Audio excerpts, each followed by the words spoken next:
Yeah.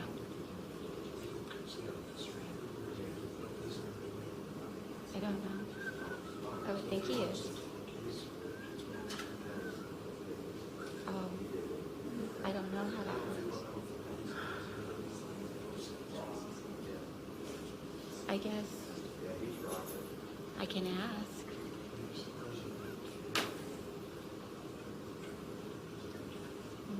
I don't know.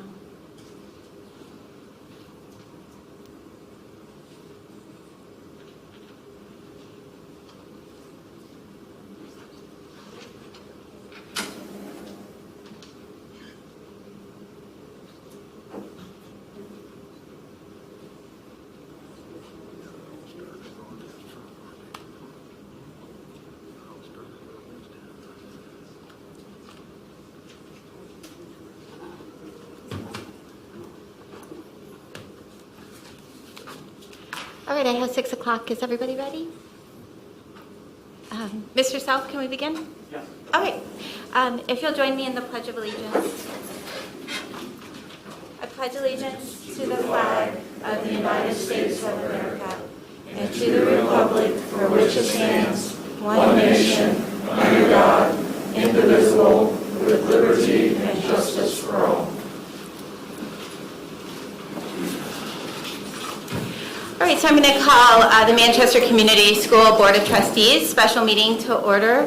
Thank you for joining us. We've asked that you wear a mask during the meeting and that we practice social distancing precautions.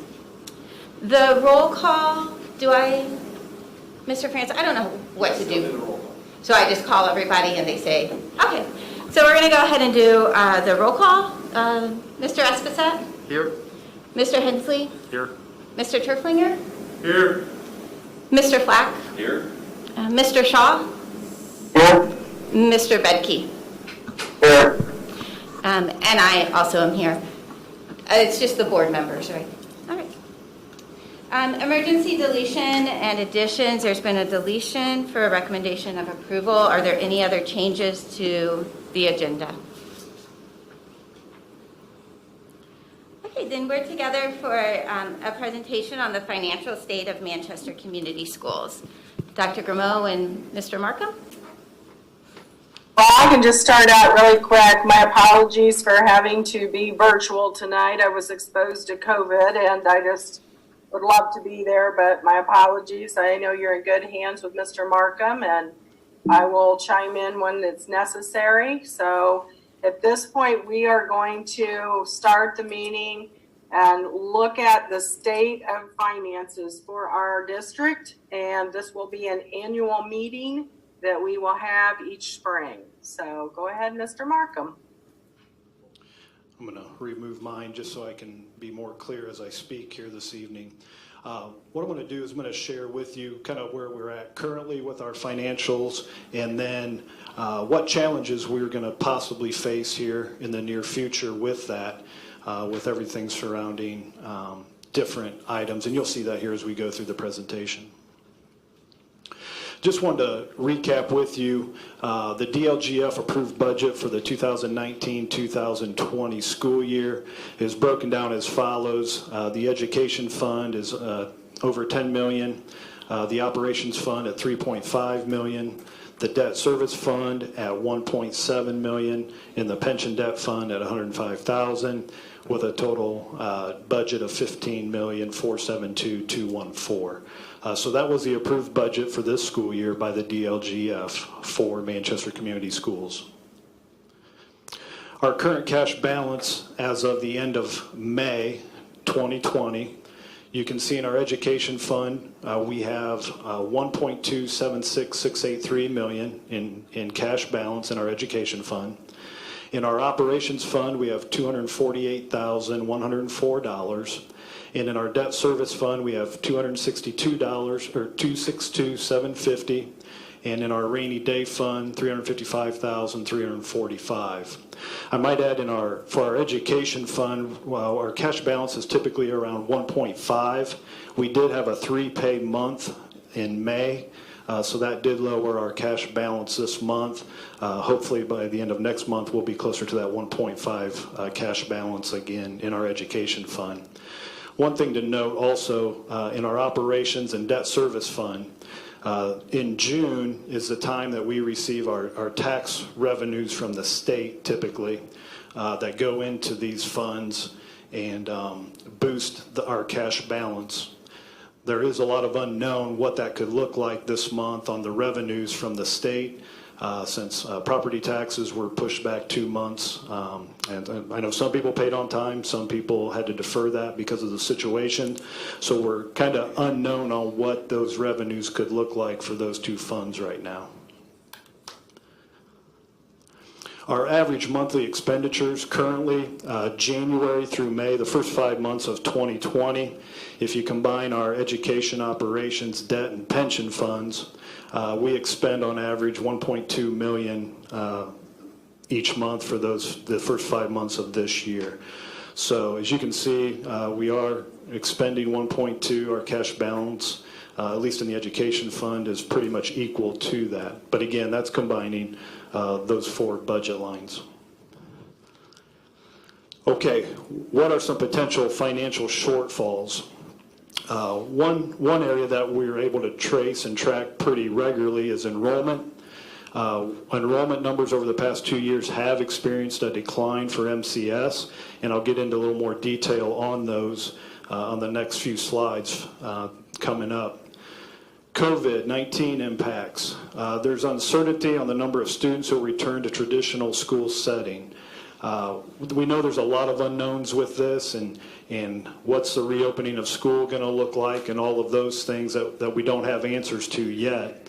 But we can't ignore that there is going to be some impacts, and that there may be some students that do not return to traditional school because of the threat of COVID. State funding impacts. Again, uncertainty on funding structure for traditional students versus virtual options, and we'll talk about that more in a little bit. And also in anticipation of education budget cuts next year and beyond. They haven't alluded that they're going to cut us educationally yet, but 2 weeks ago, Governor Holcomb did instruct all state agencies to start cutting 15% from their budgets. That did not include education at this time. But it's hard to imagine that we may not be cut at all in the next year or so, just from the ramifications from all of the unknowns right now.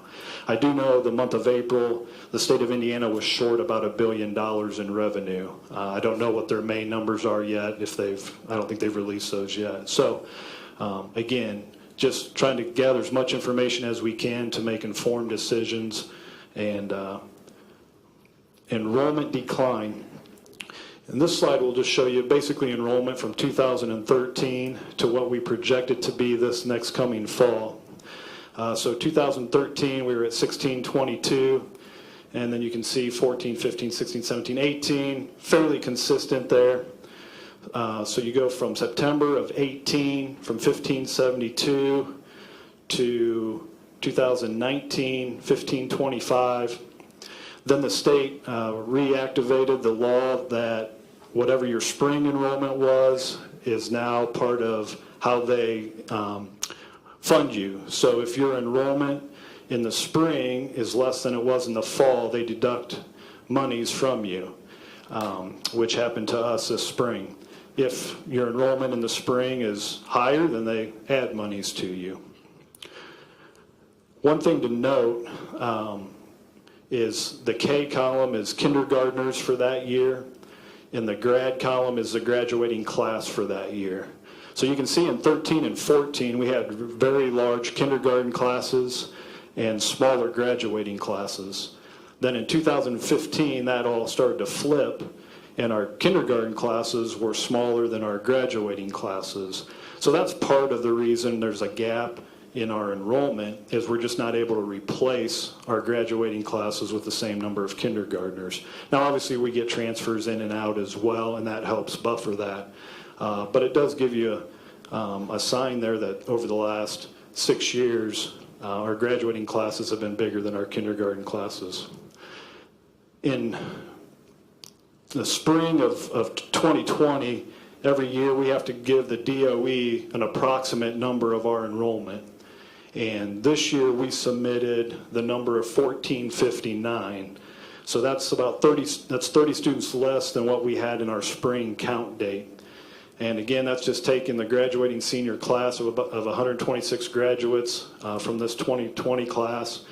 And we estimated 100 kindergartners this year. Obviously, it's like looking into a crystal ball and trying to determine enrollment. You just try to use some trends. And so we went with 100. We could have more than that. I guess we could have less than that. But that's the number that we submitted for the DOE to base their funding for us for the next school year.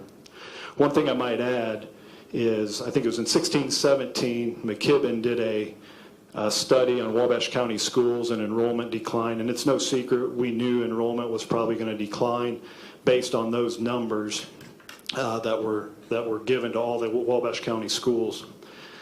When I look back at it, our 2020-21 number that they had predicted for us was that we would have an enrollment of 1508. And so we're saying we're at 1459. So we're below that predictor. They had predicted us to be about at 1459 in the year 2024. So that's just some other information that helps us with that. As we talk about enrollment decline, obviously we lose funding when that happens. And so there's two ways to look at this, and the numbers represent two different things.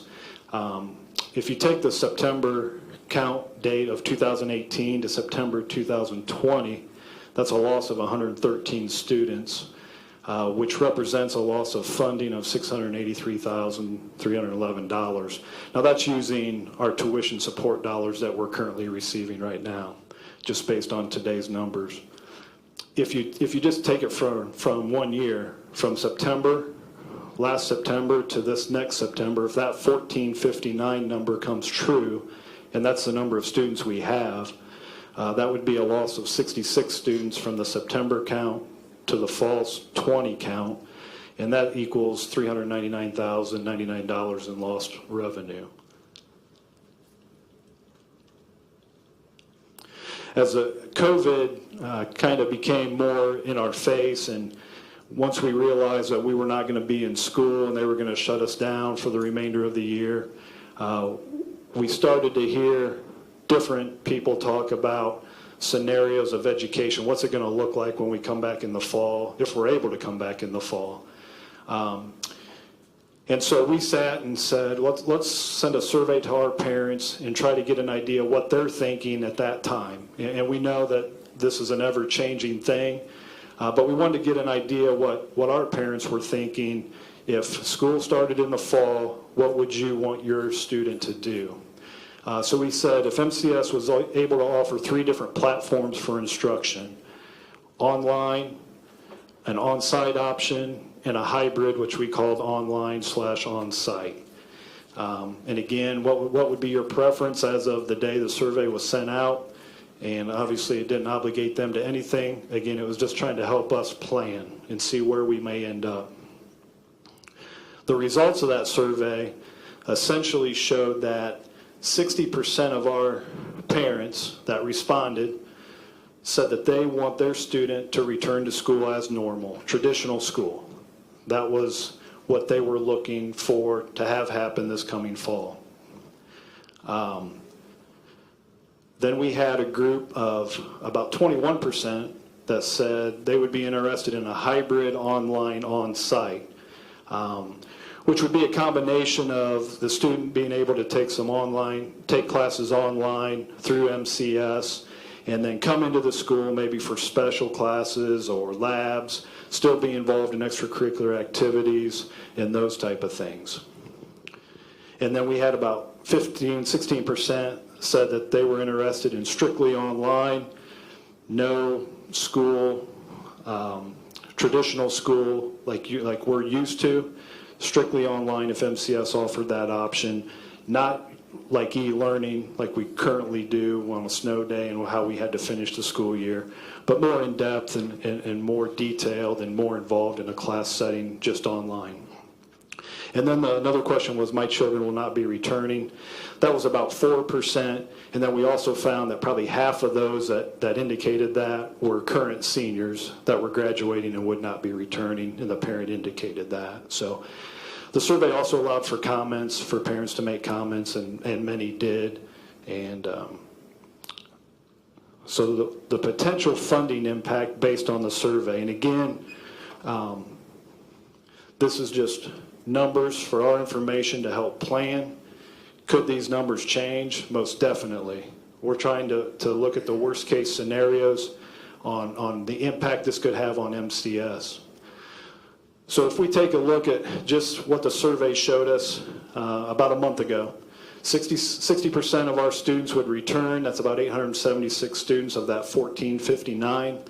We would get full funding for those students at that current rate of $6,046.96. So that is revenue of $5,297,137. If we took the 36% that indicated some type of either all online or hybrid, that funding would not be at 100%, and there's a lot of caveats potentially to that, and we don't know how the state would view that going forward. But just based on what we know at this point, we would only receive 85% funding for those students, and not the full 100%. So we would receive that 5139.92 for those students, which would net just under $3 million. The 4% unknown, what could happen there. And again, so we know that's our basic tuition per student right now for this year. That number reflects the 85% funding. We would look at a loss of $822,657 in funding from this last year based on those numbers. Okay. Again, we don't know. I mean, it could be 20% that now, if we redid that survey in the future, and depending what happens, there's a lot of unknowns to that. But again, trying to work worst case scenarios. Jeremy, where are you grabbing the 85% from? Is that a standard for online learning? Yeah, that would be the state funding. But that, if I am a student and I'm a school that's online learning, I currently get funded 85%. Correct.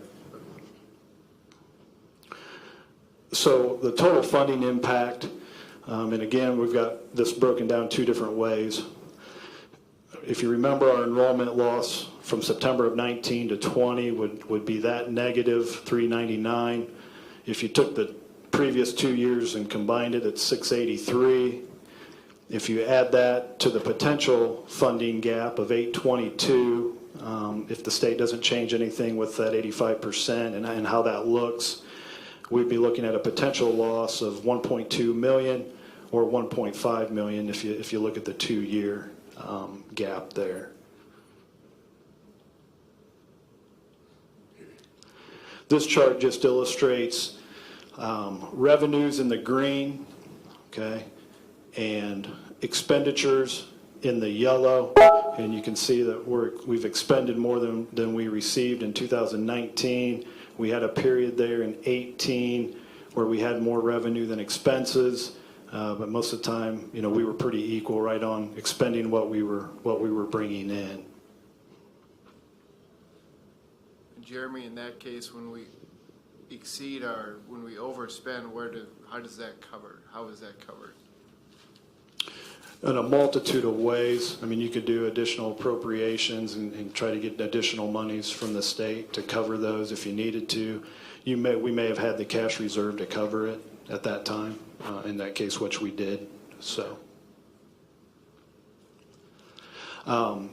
just some things that we've tried to implement, beginning just even this fall before all the COVID things hit, cost saving and revenue generating measures. And this is just some random things. Our investment income. We have our investment with our bank, where we bank, and we also started investing with the Hoosier Fund and putting money in there and investing, and that was doing very well until the stock market took a hit. But we are still receiving funds, and so right now our investment income, and this is from October to the end of May, we've earned about $25,005 between our two investment opportunities right now. We were at about 2% we were receiving in that Hoosier Fund, and right now it's at 0.70 based on the stock market. So cut utility usage in all buildings, and again, this is something we started back in August and September, looking for ways to reduce our utilities, just simple things as trying to turn off lights when no one's in a room and not leave them on, to adjusting our temperature, whether up or down a few degrees to try to save, and cutting air and heat off maybe a little earlier in some areas than we used to. So from August through April, we've saved $54,630 in comparison to the August through April the year before. So we hope to continue to do that.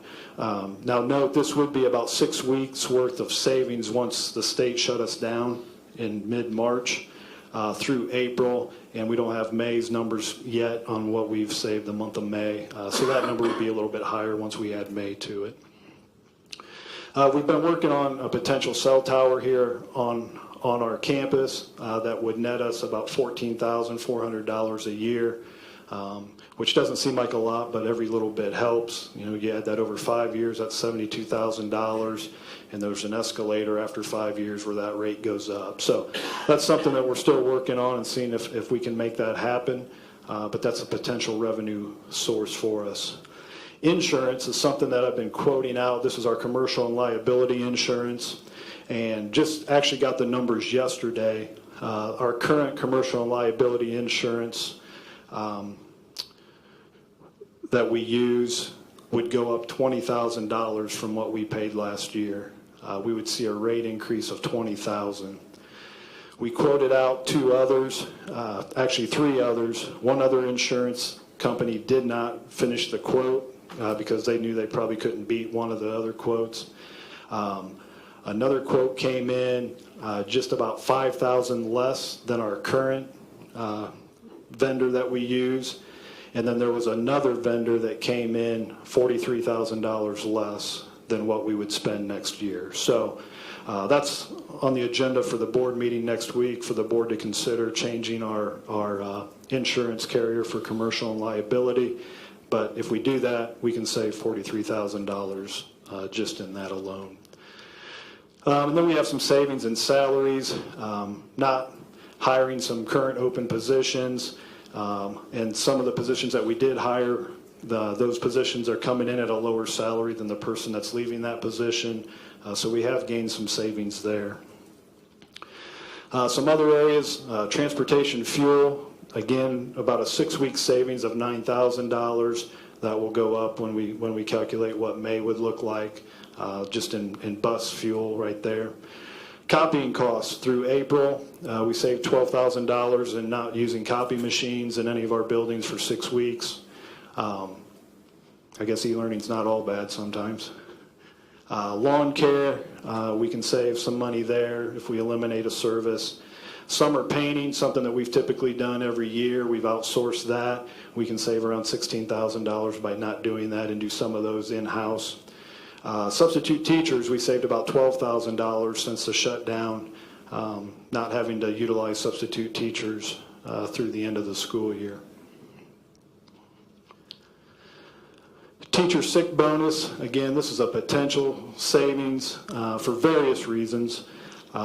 In our negotiations with our teachers association, I don't know how many years it's been now, they have a teacher sick bonus, which means if a teacher misses 3 or less days, they get a $500 stipend at the end of the year. Just an incentive for teachers to be in the classroom, and we gave out 51 of those at the end of this school year, and so it was around $25,000. But with that, and we've talked to MTA about this, you know, next year, we don't want sick teachers coming to school. We don't want sick students coming to school. We want to be safe. So that might be something we need to look at and maybe eliminate just because we don't want teachers trying to get that reward and then coming to school and infecting people. And it would be the same for anyone coming into our school building. So again, that's just listed as a potential savings. Summer building shutdown and 4-day summer work week, these are to be determined. We've been, the last couple of weeks, and our plan even back in the fall was to do a 4-day summer work week for all employees that are 260-day contracts. We'd work 4 days a week, shut down all buildings Friday, Saturday, Sunday, and gain an extra day of shutdown just in utilities and those type of savings to try to garner as much savings as we can. Kind of the same concept with our summer buildings. Right now, our custodians came back this week, and they're working in 2 buildings, and then we have 2 other buildings that we'll shut them down as much as we can as they work in 2 shifts and crank out cleaning the buildings and getting them ready for the fall. And then when they're done with one, they'll move to another, and then we'll shut that building down. So just trying to think of ways that we can create cost-saving measures. Every little bit helps. So what are our considerations for cost reduction, knowing that the unknown is out there, and what can we do to try to save some money and help our cash balance and not eat it all up should that 60% happen and that 36% of our students don't return and all the unknowns, and if the state makes budget cuts in education that we don't know about yet, and they don't change any funding for online learning, what are the potentials? Things to consider: consolidation of resources. That would, when we talk about that, we talk about MES housing grades pre-K through 5, which would be approximately 640 students if all of our students returned based on the numbers that we have. That building can hold 700 students. Manchester Junior High would house grades 6 and 7. That's the facility we're in right now. That would be approximately 245 students. This facility can hold close upwards to 300 students. And then Manchester High School would house grades 8 through 12, which it currently does now, which is approximately 609 students. And I think they're at 630 or 40 that they can house in that facility. So what does that mean for MIS? We would look to repurpose that. Nothing has been decided if we chose to combine all of our grades in the 3 buildings. Multiple ideas have been out there, and there's plenty of others that we probably haven't heard yet, such as office space, an innovation center, and working with other maybe ventures and businesses and utilizing that facility, maybe some CTE options. And there's probably others that we're not thinking of as a way to utilize that facility. Now, I might add, these numbers would be if 1459 came back. If we go back to our survey, right now we're seeing 60% of our students, parents would let their student come back. So those numbers would be smaller if that really was the case. But that is the unknown, and we don't know that for sure. So, question? Sorry. So what do those considerations for the cost reduction look like? Not replacing positions that are currently open would save us $248,090. Savings in other areas, $185,256, and that's some of the things I just talked about: utilities, copying savings, not doing summer painting, fuel, transportation costs. We know those are savings as of right now. So if you add the $248,090 and the $185,256, that gets you a running total of $433,346. Consolidation of resources / repurpose MIS. If we do not use MIS as an educational source as we have used as a 4th, 5th, and 6th grade instructional day, we can save $286 through utilities, deferred maintenance cost, and some other maintenance areas that will need to be done in the near future for that facility. Eliminate positions not needed due to combining services. So we would have some positions that we would not need since we were combining services with the other schools. That would save $208,143, and that savings is $927,489 if you combine all those together. And then if we did a reduction in force savings of $625,411, that gets you to your 1,552,900. Now, I want it to be known that obviously reduction in force means you're eliminating staff members, certified and classified.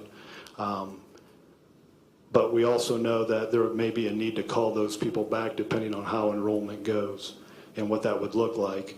And it would be our plan to open our online registration the 1st of July 6th, I think it is, where we'll register online now.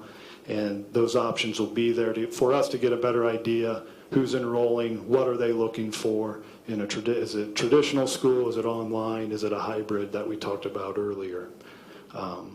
So those are considerations. Again, we continue to review multiple areas to find ways to be more efficient, to save costs.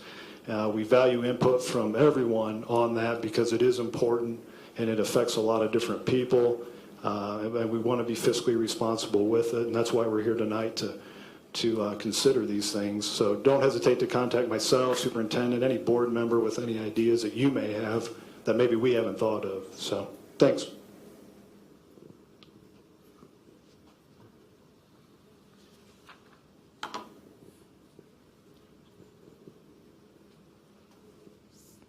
So are there questions from the board? Is that what we'll do next, Mr. Markham? I'm sorry. Questions from the board? Or does the board have questions or comments? Including Mr. Becky and Mr. Shaw. We're not forgetting that they're up there.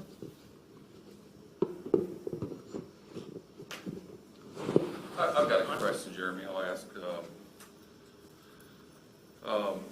I'm curious, the number for busing, what is our expenses for busing annually? Last year we expended $750,000. Okay. And so with the unknown of the COVID and really what parents are going to do, they're going to let kids be on a bus, or they're not going to let kids be on a bus, they're just going to bring them to school. And we have, I think, roughly, was it 30% kids that were going to go to an online or do some type of hybrid? Yeah, based on our survey, yeah. So my question is, are we going to consolidate some bus routes if this happens? I mean, when we've got a fixed cost of $750,000, and we're only, let's say we're only hauling half the kids. Sure. It's a pretty high cost per. Yeah, and again, that's an area that we talked about, and we won't really know that until we're able to get registration, online registration going and see kind of what the numbers look like in July on who's registering. And there may be a lot of parents that do not want their student to ride the bus. They may want to drop them off and pick them up just for that reason alone.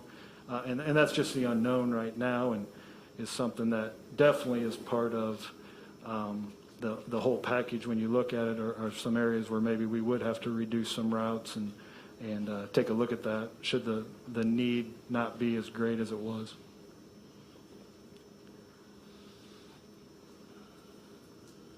And some of the areas, a lot of the information we're getting about bus routes is recommendations for students to ride every other seat, be in a single seat. So there are a lot of unknowns there, and we won't know any of that, like you said, until we get those final numbers and make that determination. So what would be the timing? Sorry, Dave. Go ahead. I saw you were on mute, so used to Zoom calls. Sorry. When does a decision need to be made? Like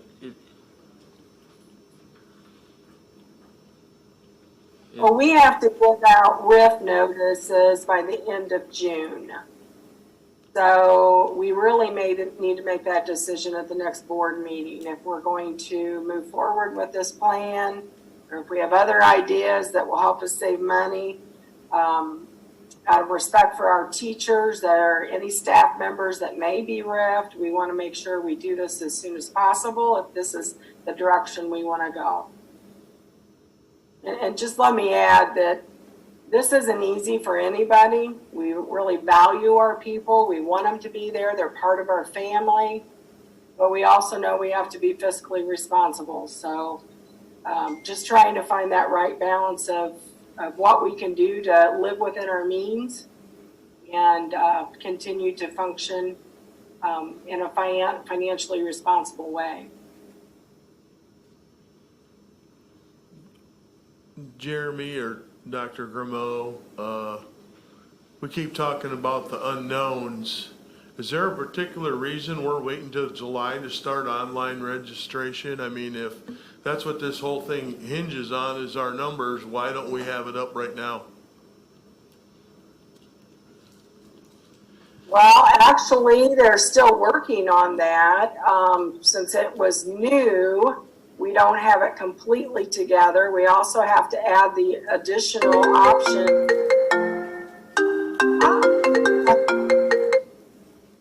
That wasn't me. For the online options. And Tony still has some final work to do. He's been working all summer on that, or actually all spring on that. So the system is not ready to go yet. There's still forms that need to be loaded in there and some other decisions that need to be made.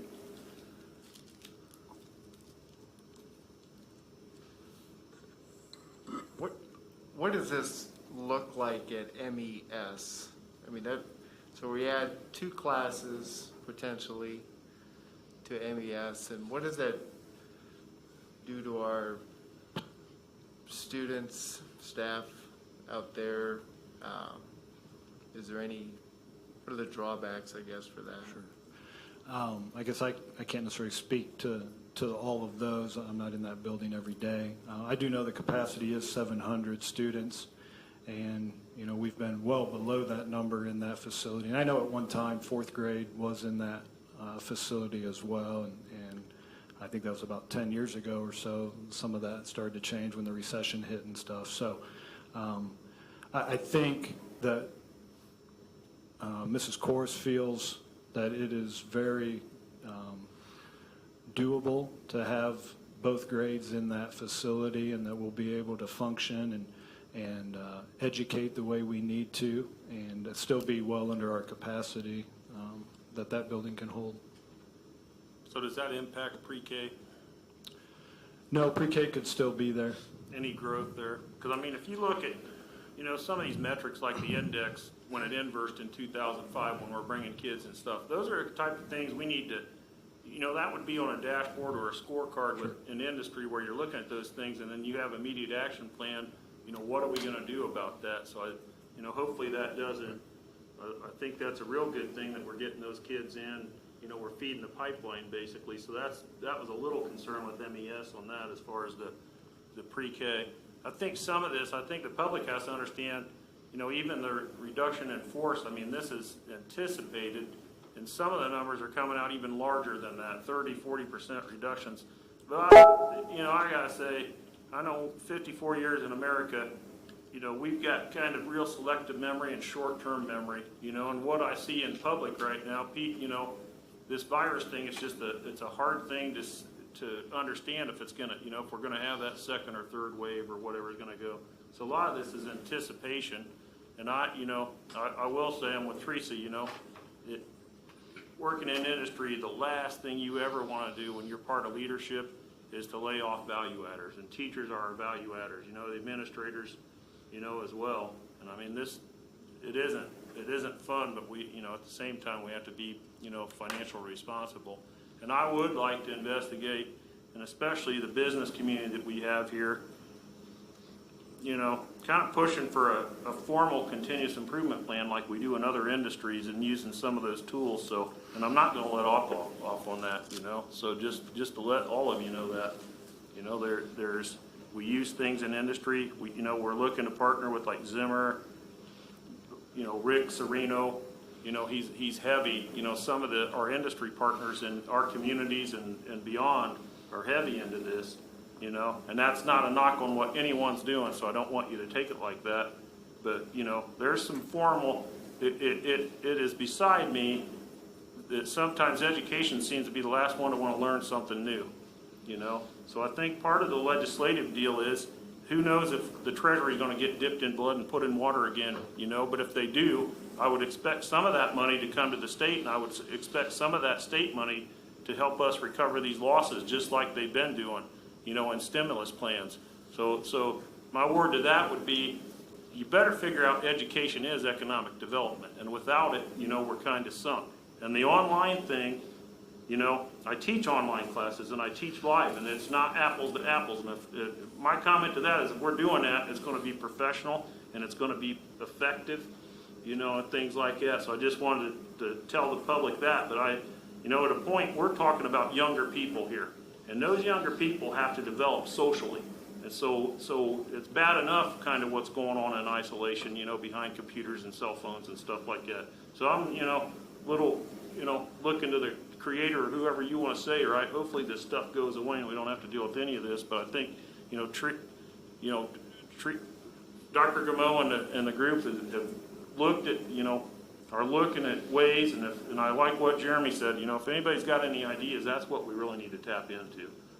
For savings or student enrollment. That's my major thing is we want more kids. I don't want to close a building. To me, that's like closing. I have 3 factories and I close one. That means I'm out, right? I lost market share is the way I'm looking at that. So, thank you. I have a 2-part question. Moving 4th and 5th grade to MES,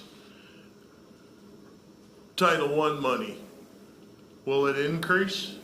And we can use it for 4th and 5th grade? We could use it, but the allotment is the same. Okay, so even though we have more students in that building, we don't get more. I don't know. Dr. Gameau, do you know? It should not increase. It's based on our free and reduced lunch population. And so the allocation is for the school corporation. It would remain the same.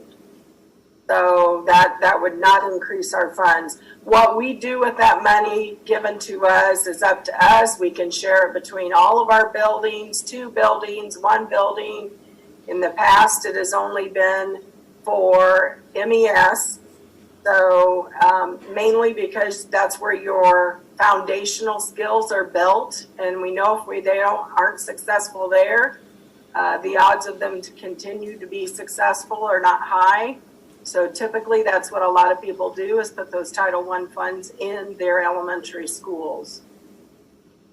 So it would still end up being a benefit for the 4th and 5th graders going there, if that becomes part of this plan. That is correct. Okay, because there's something that's been bothering me since our meeting last Wednesday when this stuff was laid out for us. And that is, I've heard numerous comments from people in the community that didn't get this survey.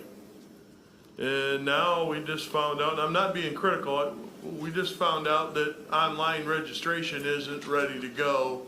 And this whole reactionary thing is over declining enrollment. Is there a way we can go back or at least get started with the old style registration and ask the community's help to let us know so that we can, and maybe even postpone the next board meeting 1 week? That still gives us time if we have to do RIFs, but at least we'll be operating on better data.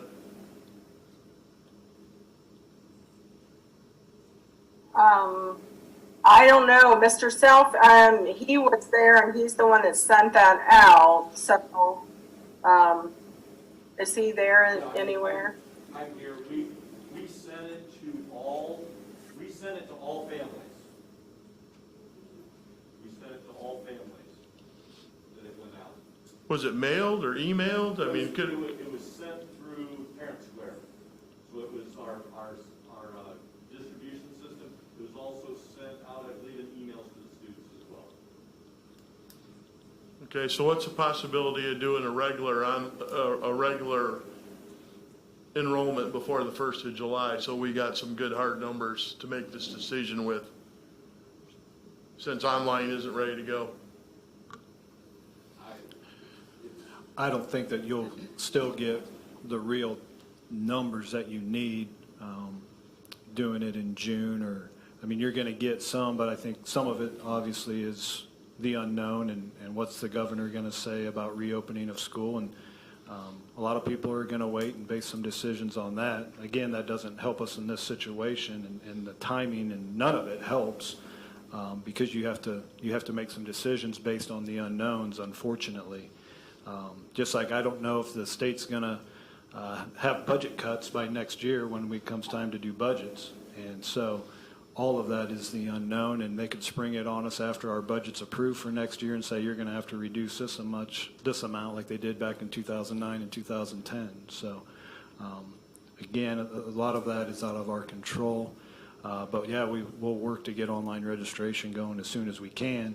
And those numbers will trickle in because, I mean, there's nothing that says a family has to register right away. You know, we will encourage them to, for sure, to help for planning as much as we can, but we can't require them to.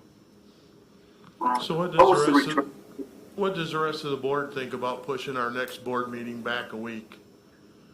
And give them time to work in some stuff? Let me ask this question to Randy or Dr. Grimaud. What was the return on the survey? What percent?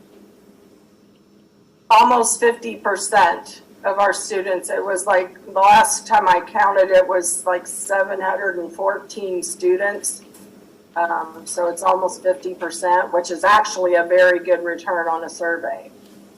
No, it's very good. Typically on a survey, you get 25 to 30% if you're lucky. Yeah. So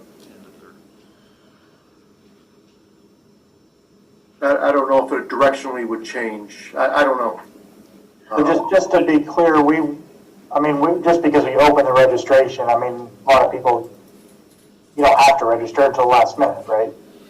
Correct. And a lot of people probably won't just because of the unknowns. Yeah, and I think that's what's going to happen too, is a lot of people are just going to wait to see, like Mr. Markham said, they're going to wait to see what's going to happen with the governor, what the Department of Ed's going to do. We may not know that till mid-July. So I don't know, pushing things back a week would make a difference. Not saying it won't, but like I said, there's so many unknowns, we're just not sure. Jeremy, what's it look like if we do not RIF employees and we get past that July 1? Are we then obligated? What happens? Yeah, we would be obligated to pay them. Fulfill their contract. Correct.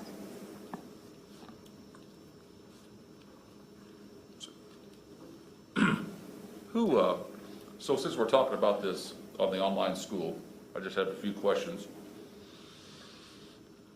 Who's going to be your go-to person? Who's going to be your director? Right now, it's Mrs. Janegi, Okay. and she is working with our curriculum, instruction, and assessment team, along with Mrs. Corris, who is doing her administrative internship this summer. And they are the ones that are going to make those decisions, put it together. At some point, we'll have a presentation on what that looks like. Right now, it's still in the planning stages. And so actually, Mrs. Janegi has done a lot of research on it. We started talking about online learning last fall sometime. I don't remember the exact date, but I approached her about it, mainly because there are a lot of online schools out there, and they have been stealing public school kids for years, and we have done nothing to combat that. So this was something that we were already looking into before this situation came about. Okay. Being that this is going to be a new entity, so to speak, within MCS, what kind of costs are going to be associated with this? Will we need to hire anybody? And lastly, how are we going to market this product? Okay. Right now, we shouldn't have to hire anyone. The plan is to be able to call our teachers back when those numbers come in And some of them will be online teachers and some of them will be on-site teachers. We haven't determined how we're going to designate those. We have to work that out with MTA. As far as, I'm sorry, what else did you say? Cost.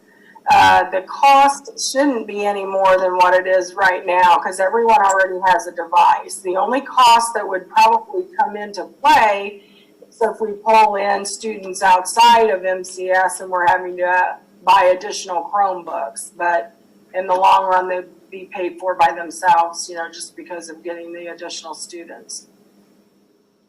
Okay, and then lastly, how are we gonna market this product?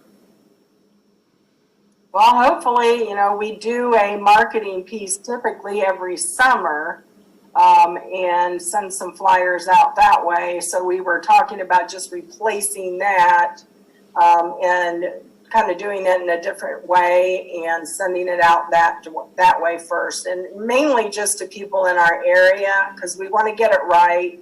We want to make sure we're got all our ducks in a row before we would ever try to market it beyond just our area.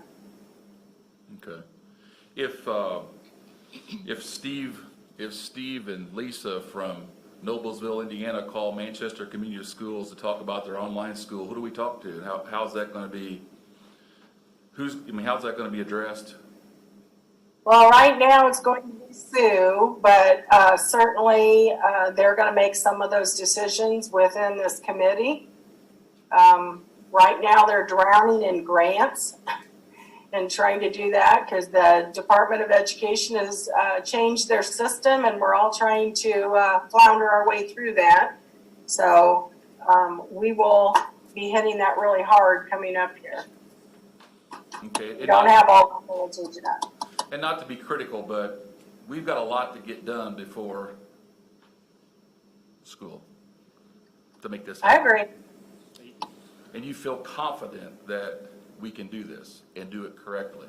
I don't want another Yes. e-learning experience. I've heard it. I've heard the horror stories of that. Right, I know. Yes, I do feel confident. Feel very confident in Mrs. Corus. I feel very confident in Mrs. Janegi and that team that has been put together. I have no doubts that they can pull it off. I like what you said when you said, this first year will really be for those students within our own district already. It's a solution to the survey. It gives other options. And then as we refine the process, because this is our first year, then we can reach out. And I think that's important for us to really align ourselves to understand what the obstacles are before we bring outside students in. We want to make sure that we put our best foot forward and work out the bugs as seamlessly as possible, but there will be some bugs with any new product that you put out. Absolutely. And so I think, before we go crazy in marketing, let's make sure we're, I think that's what Steve's saying too. Let's just make sure that we have everything that we need to be successful with the right people. Absolutely. Do we currently have any of our teachers that teach online or ever have? Full-time online? No, they've been doing e-learning, but I would not say full-time online. And there may be somebody that I'm not aware I of. recommend that you potentially look at partnerships on this, and I'm also going to recommend that these folks go benchmark, and I'll give you all kinds of names because it is a trend, and you might as well face it in industry and everywhere else on online. But one thing we need to look out for is when you take them there, it is a competitive space, and then it's a matter of cost. And there's some players out there. So you almost have to address it, but it worries me. I can say that. So if you guys want any benchmarking or look at that, and have you guys talked about potential partnerships or no since our last meeting? Not since our last meeting, no. Okay. But it is a trend, so. Absolutely. So I'm just looking for some clarity. We're talking about a complete online education as a result of this survey and potentially providing 3 types of options to our students this fall. In class, hybrid, and online. Is that what we're talking about currently? That is correct. And the hybrid option was an opportunity, you know, Sue and I kicked this around last fall, and it was more of, look, they could come in and they could do a lab, those hands-on things, or possibly maybe they want to come in for art class or whatever it may be, but it would be a set schedule. It's not going to be like Johnny's going to come in one day and decides he's not going to come in the next. So it would be a set schedule of you would be there in those classes on whatever day, time, whatever. It also give a lot of those students an opportunity. Maybe they are vulnerable and part of that population, and they could come in and participate in maybe academic competitions or robotics club or whatever it may be, that they wouldn't necessarily have that opportunity if they were completely online. So, and it's really a preference. That when I got the survey back, there were parents all over the place on what their kids, they even had kids, one wanted the hybrid option, one wanted online, and the other one wanted to come to school. So I guess that just to me proves that we need to provide options for our families, because they desperately want to be able to decide for themselves what kind of education my child is going to receive. So as a follow-up, it seems like there would be capacity issues which might address Steve and Lisa from Noblesville. And would we take care, would we prioritize MES students, and then if another county or someone not from the district wanted in and we had capacity for them, do we then insert them? Is that the vision? Yeah, we're going to take care of our own first, absolutely. But it is an opportunity to increase revenue. That's one of the reasons we started having that conversation. But like we said before, we got to get this right first. Right. So I think it's just like what we would do with any type of program. We look at it, we make a plan, we reevaluate, we look at data, we evaluate again, and make those determinations based on that. And by that statement, you mean would make more money on kids we bring in from outside our school system, right? Correct, yes. It's just additional revenue we wouldn't have. To Mr. Flack's point and Mr. Hensley's point, you know, there's a danger in reaching out with partnerships, but I really don't feel like we need to reinvent the wheel here. I mean, Heartland has partnerships with Vincennes and Ivy Tech. Mr. Hensley has partnerships with Purdue. You know, I think we really ought to make this a priority for Mrs. Janegi to reach out to these universities and see if there's a platform or a partnership available, so we're not starting from scratch, especially when we're under the gun here. You know, if we're going to have this up and running as an option at the start of school, that's 8 weeks. Now, if we were making it available come January, that's a different case. But I really think we need to pursue that and find out if there's a partnership available. I mean, look at all the dual credit hours that we give away well, we don't give them away, the kids earn them at Heartland because of those partnerships. And these people have been doing online learning for years. So I'm just putting it out there. I mean, there's a danger, but it could cut our costs and it could get us up to speed with a quality program a lot faster. Right, and we'll certainly look into that. I know she's done a lot of research up to this point. So I can't speak exactly who she's contacted, but I'm sure she's listening to this tonight, so I'm sure she knows what your thoughts are, and I'm sure she'll follow through with that. I've heard you both talk about partnerships, and I'm a little confused exactly what you mean by that, because I'm thinking about like online learning and elementary kids and are like a partner, like, are you asking that universities then be the teachers for, like, what do you mean by partnership? Partnership in getting the platform that it runs on and how it's gonna operate, those, you know, the nuts and bolts of it, so to speak. Not so much the curriculum, that we handle here, but I'm just, you know, the nuts and bolts and how we're gonna get it up and running, and, you know, how are we gonna address the, you know, are we just gonna dump it in the parents' lap if they don't have good internet service, they don't wanna send their kids to conventional schools, because of the COVID or whatever their reason, but where they live, they don't have good online internet.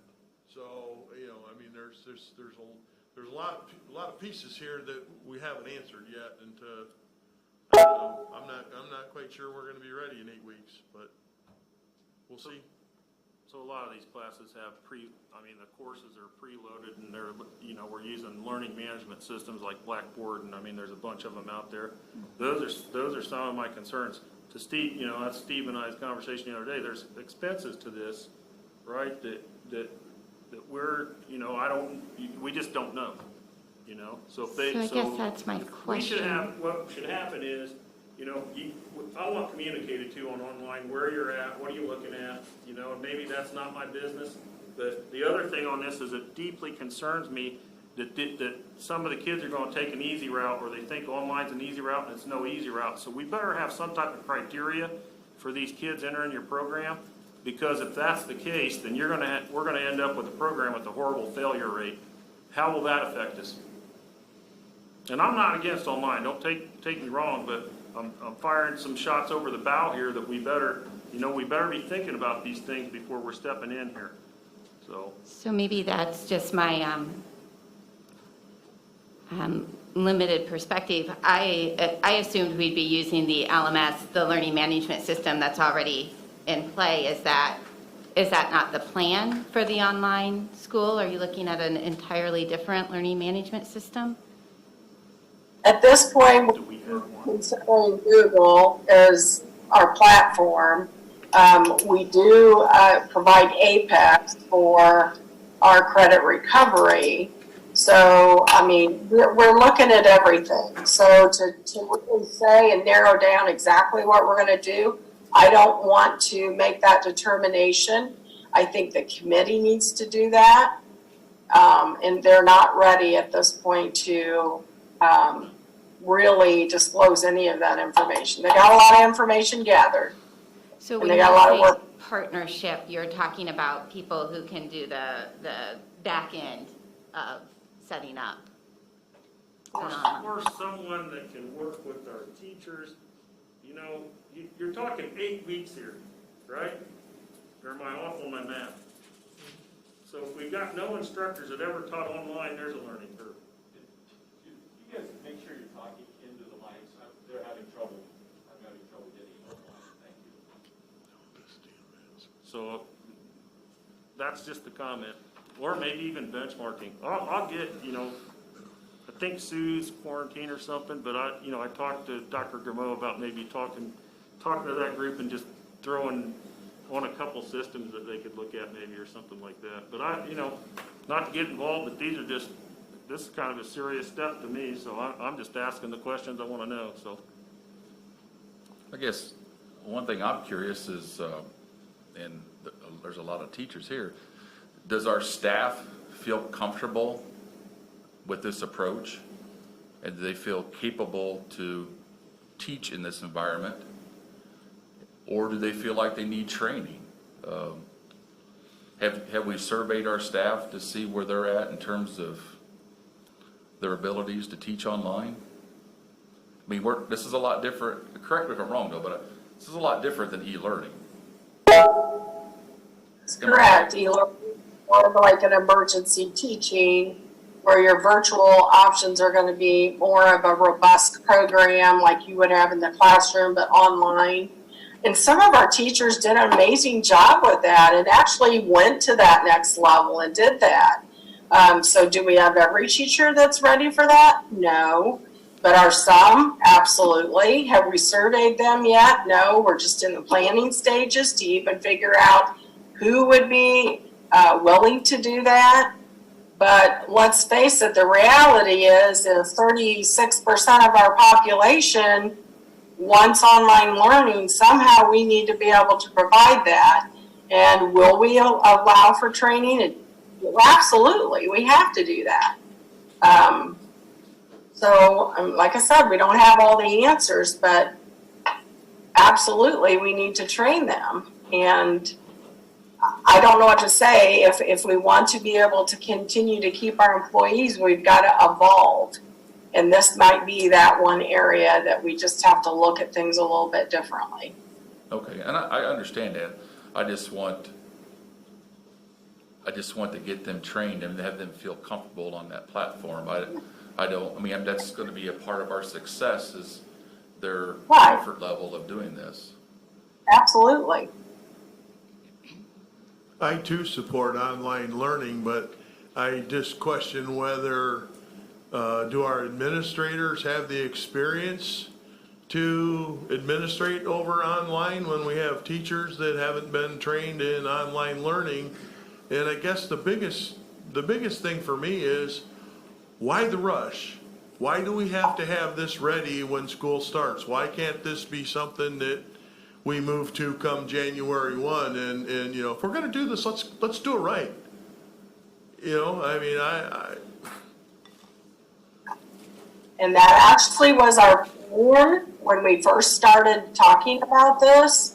However, we have 36% of our population that's asking for something online. If we don't provide it, we could lose 36% of our population to somewhere else that will provide it. That's the urgency to it. I think a good plan would be to maybe start out hybrid and then build your online program. Because my biggest concern is the COVID, but if these kids at this age, I guess if they've got a mother with them or something like this, it's the social skills that scare the crap out of me, doing this in high school. I think at some point, all these kids have to be involved in something, I gotta question the survey and if these parents if they even understand, what that means. I'm just sitting here thinking a 7th grader or something at home. Is this just high school kids? Are we talking all the way through elementary? This is all the way through. I'm going to I also think this could be an opportunity. I'm going to make the assumption that we're going to have some staff that are not comfortable in the classroom, and this provides us an opportunity for them to still be a part of our staff and be effective, and hopefully a quick learner. So, and then I want to kind of change. We've been online. Can I ask kind of a logistical question? Does anybody else have any online comments before I change? Go ahead. I just want to clarify something that was discussed in the meeting. Online teachers or in the class teachers, we're not going to be asking people to do both at once, correct? That's not the plan, no. Thank you. I have one additional comment. Sorry, Rick. So I agree with Mike that I think the social aspect of education is equally as important as and I think social and emotional kind of go together as the mental.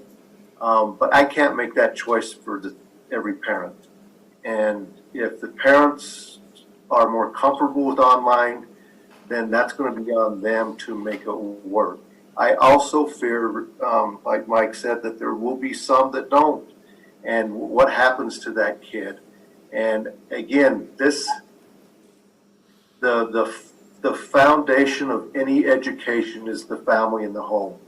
And if someone chooses to do online, then that that's got to be on that family and that parent to ensure that that child, with our teachers doing the utmost they can and reaching out and providing as great of an atmosphere as they can. So I agree with you, Mike, but I'm not sure that you and I can change that. That's on the family. And anyway, I'll just leave it at that. Well, and to that point, I'm being a little greedy here, because does that not affect our school performance scores? That's The family's what? choice, but we own it, you know, so. Right, but what I can tell you though is that the comments in, that we got, a lot of them would say, hey, we would prefer traditional schooling, but we have one child that's vulnerable, we have a mother that lives up with us, we just can't send our kids back to school until there's a vaccine. So it's not necessarily that everyone wants to stay online, I don't believe. And I think as things ease up and there is a vaccine, I think that will start to flip. But I mean, that it really is ultimately their choice. I have two questions and then we can move to whatever Mr. Esposette wants to.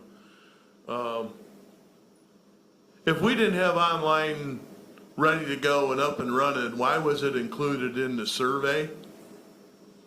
And the second part of the question is, are we gonna have to go under costs? Are we gonna have to go get any special certifications for the teachers that are gonna teach this from the state? Or does their license already cover them for online learning? The teaching license is a teaching license at whatever specific subject area that you need to teach. It was included in the survey because we needed to know how many were going to return to our school in the traditional method. We couldn't predict COVID. I mean, well, it's a reaction and trying to be proactive to the hand that was dealt the whole world with COVID.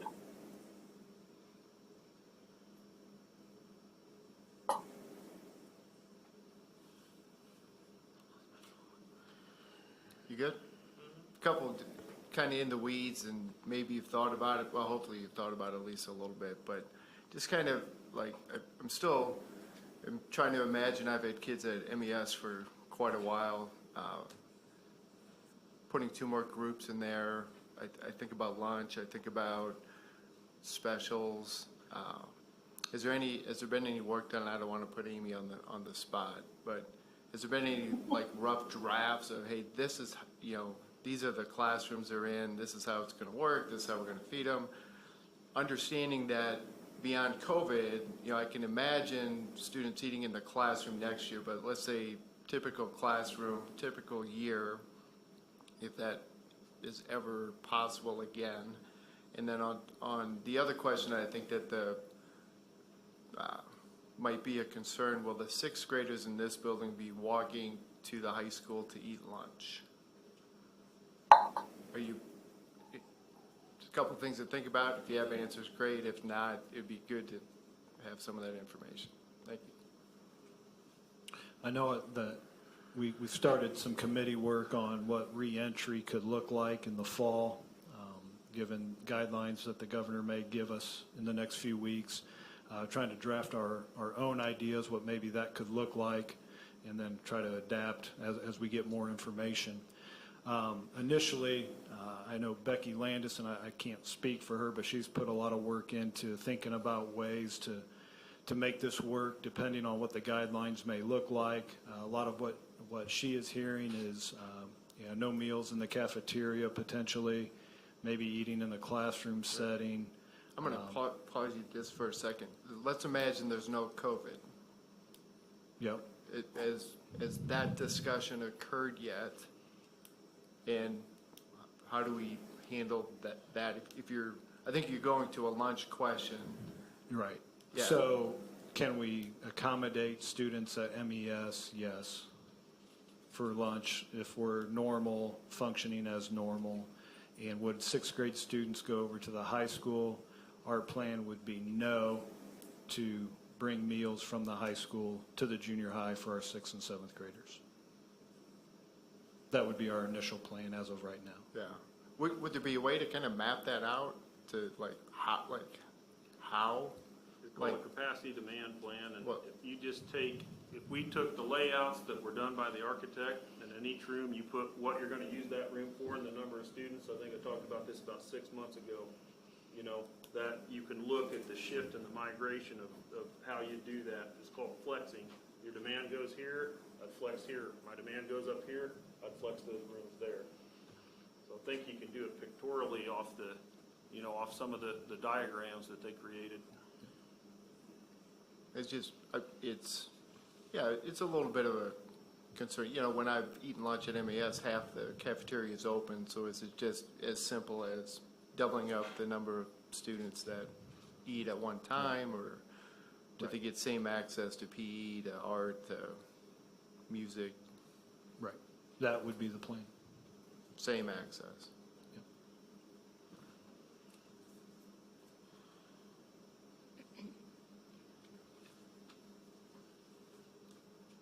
Mr. Esposito, do you have more questions about that? Because I have a different topic. I'm okay. Okay. Thank you. The thing that I just need help understanding is when I looked at the numbers, Mr. Markham, and I just need to go back to my notes. We've talked a lot about the unknown, and I understand, you know, like it's a survey and not everybody did it and everything's changed. Like I understand that, but I also know and understand that there's been surveys around the state that are showing the same results as ours. And surveys around the country, like ours is looking like more people are interested in traditional school than around the country. So I think that it's a fair thing to say, like, hey, let's plan for the worst case scenario. But the thing that isn't unknown, and please correct me if I'm wrong, but it seems to me that the thing that you were saying was not unknown is the enrollment decline money loss. Is that, like, that's not a guess, right? Like, that's what's happening. I'm sorry. State that last part again. The thing that's not unknown is the enrollment decline. Right. Yeah, I mean, just based on the data that we have going off of that, that would be, if we're at 1459 next fall, the projected number that we submitted, that would be 66 students less than last fall. So there, yeah, we would be looking at a reduction of 399.90, I think that was. And if you look over the 2 years, it's like the six. So, Right. so it would be fair to say, and please, if I'm twisting this around, help me, but it would be fair to say that we need to cut almost $1 million just because of that enrollment decline. Like, this isn't a knee-jerk rush because of COVID. This is simply where we are Sure. with our... Yeah, we definitely would have looked at making cuts without COVID, just due to that in itself, the enrollment. And then when you throw the impact of COVID potentially having on revenue stream and funding from the state and the different options we may be able to offer, it adds to that a little bit. And again, it's one of those situations where you want to be proactive. You don't want to be reactive and get caught, and try to do everything we can on both sides of it, because again, like Dr. Grimeau stated, yeah, it's definitely not what I wanted to stand up and talk about this evening about making cuts and those type of things, but it's the reality and the responsibility that we have to try to do what's best for MCS and our community and those involved. So yeah, I mean, it would be my recommendation that we cut close to $1 million, if not more. Do we have a formal feedback mechanism when we do lose a student? There's some type of report when we lose someone, why we lost them? Because I want to tell you, I want those kids back that we lost. Typically, the secretary, the counselor, whoever that would work with that student that's unenrolling, they would get some reasons, as long as they'll give us some. I mean, is there anything formal where we track that? I don't believe we're tracking that on a spreadsheet or anything like that, but I have actually asked the principals to find out why if a student leaves, to find out why they're leaving, and we can address it if it's a concern that we can fix. Absolutely. They do track on a spreadsheet the ones that they get answers from. Okay, thank you. Okay, I'm gonna be devil's advocate here for a minute, just picking one example, Mr. Espitz, that talking about lunches. If we have to do social distancing in classrooms and the kids are gonna eat in classrooms, don't the teachers typically eat at the same time as the students? Who's gonna supervise these kids in these classrooms eating their lunch? Who's gonna clean up after them? Who's gonna sanitize the table? I mean, if COVID is still here, you know, I mean, there's more question. I get that there's more questions than there is answers, and I'm just, are we still looking at this plan? I mean, are we thinking about this 24/7? Because like I said, you know, we can't expect teachers and staff to give up their lunch to monitor kids. You know, I guess we're talking about making cuts because of money, but if the governor comes down on July 4th and says we have to social distance, we may not be able to repurpose that building. We may have to spread these kids out 15 to a classroom or something. I mean, Yeah. you know. And if we have to spread them out 15 to a classroom, then we will have to hire additional staff to make that happen. So, Expect additional resource from the state to do that? no, we don't have that resource. Are we? So we have figured out, and we're in the process of putting together those plans on what that would look like. I was actually on a meeting today with about 20 superintendents, and we've all been in contact with health officials. They're all recommending that we don't worry about social distancing. I don't know why, I'm just passing along what they said, and there's probably no way that we're going to have to allow, or I guess make elementary students wear masks. I don't know, there's just so many unknowns right now. And the last time we actually talked about the lunch piece, we weren't talking about putting it in a classroom. We were talking about maybe using part of a gym, or like at the high school, we were talking about letting the kids go in the gym, just like they normally have after lunch, and maybe only one person per table in the cafeteria. We have thrown out a lot of things, but we won't be able to make any of those final determinations until we get closer to school and we know what the requirements are from our state department, our health department. We just have, again, I hate the words, I don't know, but we don't know. Can I ask who supervises lunch right now when the kids are all in the cafeteria? Do we have staff that does that? It's different in every building, but yes, there are some staff members that are assigned to do that. It's not necessarily teachers. I don't think any of them have teachers. Okay. Well, I was just looking at the staff cuts there, and, you know, if lunch is gonna become a problem, I don't wanna focus just on that, but if that's gonna become a problem, maybe we need to go back and relook at the number of people that we're cutting until we know. You know, is there any leeway? I mean, I understand it's a law that we have to RIF by July 1st, but we're in the middle of COVID. Is there any leeway to make a deal with the MTA on the RIFs? I mean, can we change that date till we find out something from the governor? I mean, is that an option? I don't believe it is. I believe it's in law that that's the date, and they have not given us any guidance on alleviating that.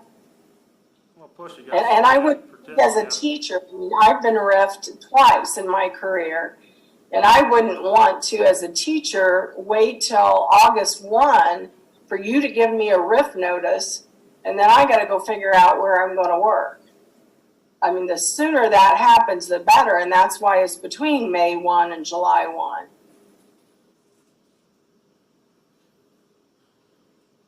Thanks for the clarification. My fear is if we riff too many, we could end up riffing fives and end up with the teacher shortage, having to hire back threes to replace them. Yeah, we probably save money doing that, but at the end of the day, that's not what we're here for. We got to do what's best. I mean, our end product is 100% of our future, so we need to do the best that we can. I think that's a balance though, because I think it's a fairness to the teachers to let them aware. Right. As much as we wouldn't want to lose a quality teacher, you want to be fair to them as well. Right. Well, and hopefully reality sets in here because I, go to a grad party, been to one, McDonald's, so I know we're going to be held to another standard with this social distancing, but reality is, like I said, in America, we tend to forget things pretty quick. So, who knows what by August 1st what's going to be going on. And to that point, I think that means if we have to do what we need to do to give us the most options and be as flexible as possible, because what is true today may not be true in a month. And I don't know if it would give, if we end up doing riffing some of our teachers, if there would be value in doing another survey, and not in the not to use it to make a decision, but to see how much the landscape has changed. And I know there's survey fatigue, but just I'm thinking of the teachers. If I'm on that RIF list and there's 40% and the next RIF or the next survey is 20%, okay, it's trending in the right direction. I may be okay, but I know that can change again. Go ahead, Teresa. It looks like you wanted to say something. Yeah, the last survey was sent out on May 11th, so it hasn't even been a month yet. So I was waiting for at least mid-June to kind of send out another one to kind of get the idea. But if we need to send it out this week, we can send the same one out this week, just see if it changes. I mean, there's been a lot of, with the governor opening up the state again in phases, it could change some people's minds. I don't know. And we want to give them the opportunity to voice that if that's the case. But even if it changes, it still doesn't change the decreasing enrollment. So we still have to make changes. Correct. Would it be correct to say that if it came back a little different, we wouldn't have to cut as deep? Yes, that's correct. Yeah, you get 15% additional for each kid that decides to come back. So there would have to still be changes, but Not steep. not as deep, I guess, is a good enough term. But when you say not as deep, would you say then I don't have to repurpose MIS? No, I'm talking about staff riffing is Okay. what I was referring to. Maybe somebody else meant something different. That's what my question was in reference to, was the number of people that had to be riffed. Well, Steve, since you brought up the repurpose MIS, I think sometimes, when things get hard, like this COVID virus, just like in business, some people are going to lose and some people are going to gain. So, that building, to me, if we do repurpose, then that's potential growth as well. I mean, we need to look at something creative there to bring in more students, So, I mean, there are some opportunities in all of this. You just have to look at it the right way, so.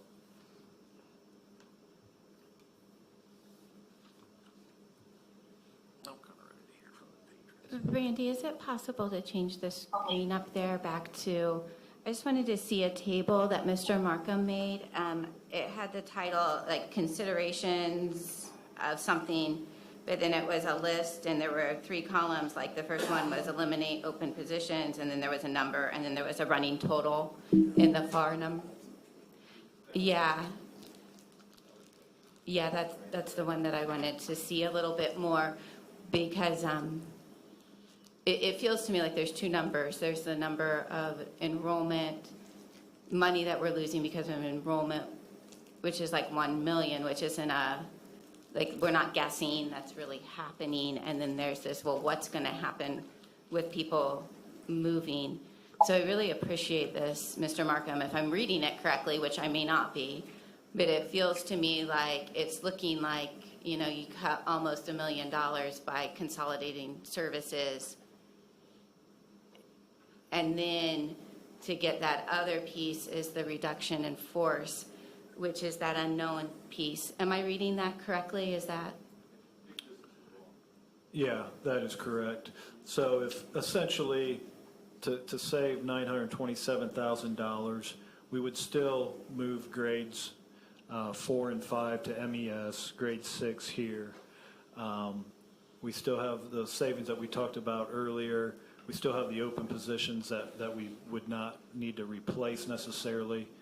This is the savings to repurpose MIS.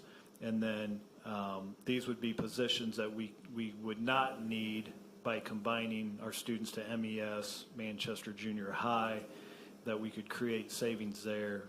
So yes, still repurposing MIS. And if you wanted to eliminate all RIFs, then you would be looking at that savings. But still, MIS would be repurposed. So then it feels to me, and I would love to be redirected or help me with this thinking, but it feels to me like the unknown is really then where the RIF is coming in, because we don't know what people are going to do. And, I think there's a lot of people who are feeling that perhaps it's not safe to return to traditional school. And so I think we just need to honor that and commend our administrators for thinking through like this other option, because there are lots of options for kids to go somewhere else, to a different school for online. But it's that, like, what's going to happen? And so I feel like what you're asking or what you're suggesting is, by all means, we don't want to reduce our force, but it's looking like the budget, and in order to be financially responsible and to be as fair as possible to teachers, that this is something to consider because of the unknown. And then my other understanding about reduction in force is, if when we open online registration, let's say that people really, they start registering and we see that those numbers are high, those numbers are going up in the actual registration, we can begin calling those teachers back. Would somebody help me? Is this how we're thinking through it, or is there something I'm not understanding? Yes, that would be our hope and intention, that we could call back as many people as possible based on our enrollment numbers. And it would have to be an actual enrollment number, right? Not like a survey that we're sending. Because I understand if we send a survey out, we could get different numbers, but I'm just like recognizing that these numbers are the same throughout the state. Like, people are saying about 40% are wanting 20%, like there's definitely in the state this understanding that not every family wants to return to traditional school. So we'd be calling people back when kids are actually registered, right?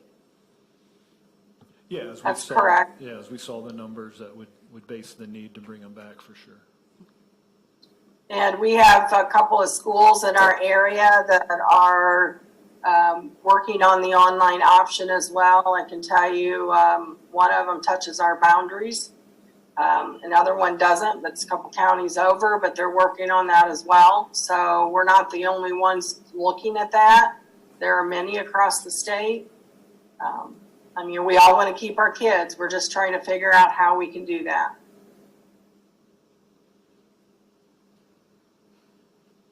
Mr. Markham, just clarification. I think you touched on the possibility of there being just budget cuts from the state in general, and we didn't really factor that in at this point, correct? So that would be additional Correct. shortfall? if that were to happen? Yeah, correct. It could be an additional shortfall. I can't sit here and say next spring, early winter, come back and say we have to make additional cuts, depending on what the state would do. Again, yeah, that is not factored into this. And what would the earliest would be for this coming year? Is that possible? Yeah, I really don't know when the state would consider education cuts. If someone has that answer, I'd love to know it, if they think they have an idea. But one of the webinars I heard was the state didn't feel like they'd have a true grasp of the impact of this until maybe October on the state budget and their revenues and how we may recover once things start opening. And so, yeah, again, it's one of those other unknowns at this point. It would be my hope that they would give us some guidance as we start the budgeting process, but that's going to occur here in the next 2 months, unless the DLGF and the state changes how we budget and they push things back, but they have not indicated that as an option at this point. Okay. Well, Thanks. they're at the mercy of the federal level too, right? So. Sure. Have we kept a detailed accounting of our COVID costs? Yeah, we've got a running spreadsheet of things that we've done that have been related to that. We hope to recoup some of those monies. There's some FEMA assistance that we would be eligible for certain items, but other items we would not be eligible for. And so we have applied for that. We haven't put all of our information in there yet, but we do have the application, and we've been approved for that to try to put those funds in there and try to recoup some of those costs here in the next month or so. We'll start working on that. When are salary contracts up? Teacher contracts end the end of June. What about administrators? Administrators, same. Are we looking at making any cuts on that side? We've looked at making cuts at every certified and classified and admin positions. So that would include teachers, certified staff, and then classified staff, which would include, cooks, bus drivers, paras, secretaries, custodians, all those type of positions are all been considered in this. Do we have I know Steve asked a question earlier, and it's in this $750,000. Where did those numbers come from? Have we done a detailed study on? That would have been last school year's transportation costs, so that would be salaries, that would be fuel, any maintenance that was done to buses. So that's all included in that $750,000. And did we have any buses scheduled to be purchased? Are we looking at cut or what am I trying to say? Spending freeze? Yeah, we ended up in our bus replacement plan. You approved for us to buy 2 buses. We are not going to buy 2. We're going to purchase 1. We got the grant, that diesel grant, so we will get a $20,000 discount on that bus. So we'll get that bus for approximately $90,000 instead of $115,000, $110,000 of what they normally cost. So to receive that grant, we had to purchase at least the 1 bus to receive that. So that's the only bus we have coming. We are not going to purchase the second bus that you guys had approved with the budget as a cost-saving measure. Thank you.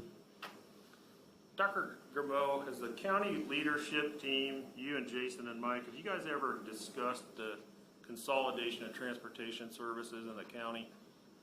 Or has anyone looked at that potential?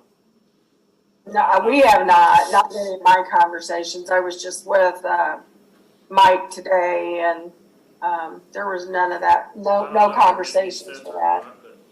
I see that as a service. Either some of these things could, it gets to a point when you get below a certain capacity, you consolidate, right? So on some of these services, I don't know if there's potential or not, but just something to investigate. I can certainly mention it to him. one of the things that was mentioned, to Mike's point, a couple months ago was looking into when our bus leaves here to take kids to Heartlands, that they could be stopping on the way and picking up Northfield kids. I mean, that would be a savings there, because you're going right by there and you're bringing them right back after. So that's something we might want to look at. The cost share with them. Okay, thank you.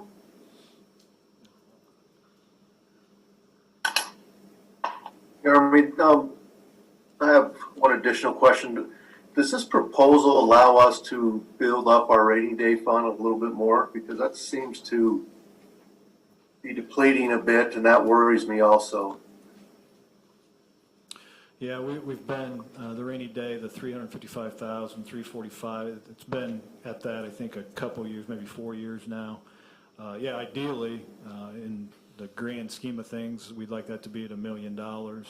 So, yeah, I mean, if the funding allowed and we had some reserves that we could put into the rainy day, that would be great.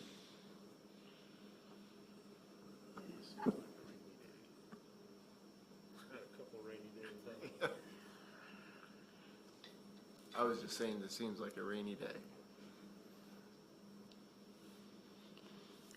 Are there more questions from the board? Mr. Shaw or Mr. Bedke? No, thank you. Dr. Grimeau or Mr. Markham, do you have anything else you want to add?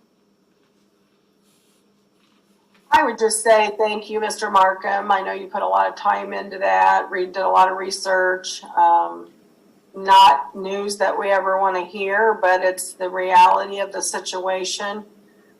We want to do whatever we can to save our staff, and I can certainly put out a survey again this week and just see where it's at, and hopefully have some numbers for you next week if that's what the board desires for me to do.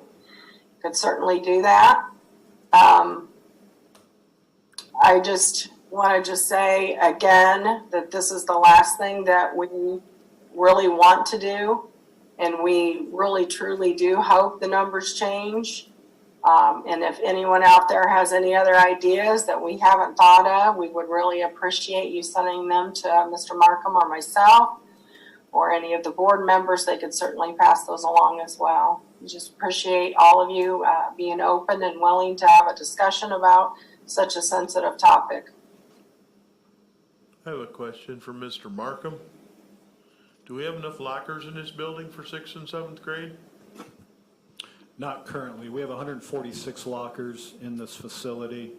So that would, if we were 100% with 6th and 7th graders here, we'd be at 245. So we'd need 99 more lockers, which we could move into this facility.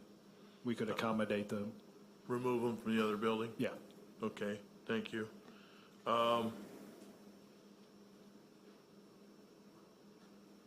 Have we considered reducing the ECA contracts? We did not consider ECAs at this time as of yet. We do know that extracurriculars are important to students, and it's an important part of the education process. But it is definitely not off limits, and could be something we could look at as well. But for these particular numbers, no, we did not at this time. And to be clear, when I say that, I'm talking about the amount that they're paid, not eliminating anything, yeah, no, just reducing the amount. And the other thing is playground equipment. After our meeting, I did some checking. Some of these 6th graders are only 11 years old. What are we going to do with them for recess if we're not moving playground equipment if we repurpose that building? Well, I know that we could, with the gymnasium down here is a place where we could get them some activity. I think there's some other options that we could potentially use outside here, out back, at least when the weather allows us to do that. So I think the great thing about kids is they'll find their activity and they'll create activity. And sometimes, it's probably better than what we have to offer on a playground. If we put some balls out there and some nets and things, they'll find a way to be active. And we know that's important as part of the school day as well, for them to burn some energy and have those opportunities. So those are all things, that we did think about. And sorry to keep bugging you, but on the transportation question, is there a savings by repurposing that building? As I looked at that, and again, this comes back to, we're talking COVID options right now and recommendations. We're probably not looking at a hub of type setting at this point. The hub would not exist as we know it.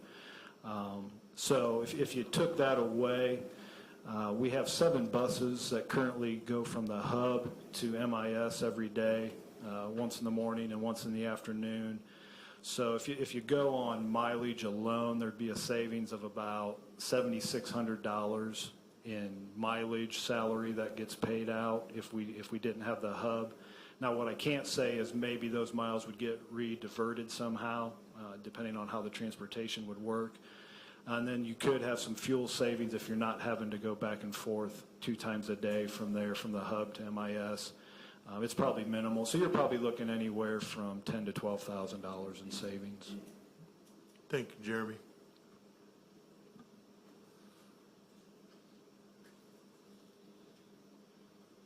Board, are you okay if we move on the agenda? All right, then we're to the part of the meeting which is hearing of patrons, and we'd ask that comments be kept to 2 minutes if possible. Can I ask real quick before you start, if there's comments, if you make a comment or... Oh, thank you, Mr. Self. I know. Email me and I can bring it in on Zoom if we do that. That way, that gives them time. So I'm just going to repeat what you said. If people are listening online and you would like to make a comment, we can bring you in on Zoom. You simply need to email Mr. Self, which is Randy_Self at mcs.k12.in.us. So if you send him an email, he'll send you a link and it'll put you in a waiting room, and then when it's your turn, he'll turn you over on the Zoom screen. So please feel free if you want to add a comment from home. We would be happy to hear from you.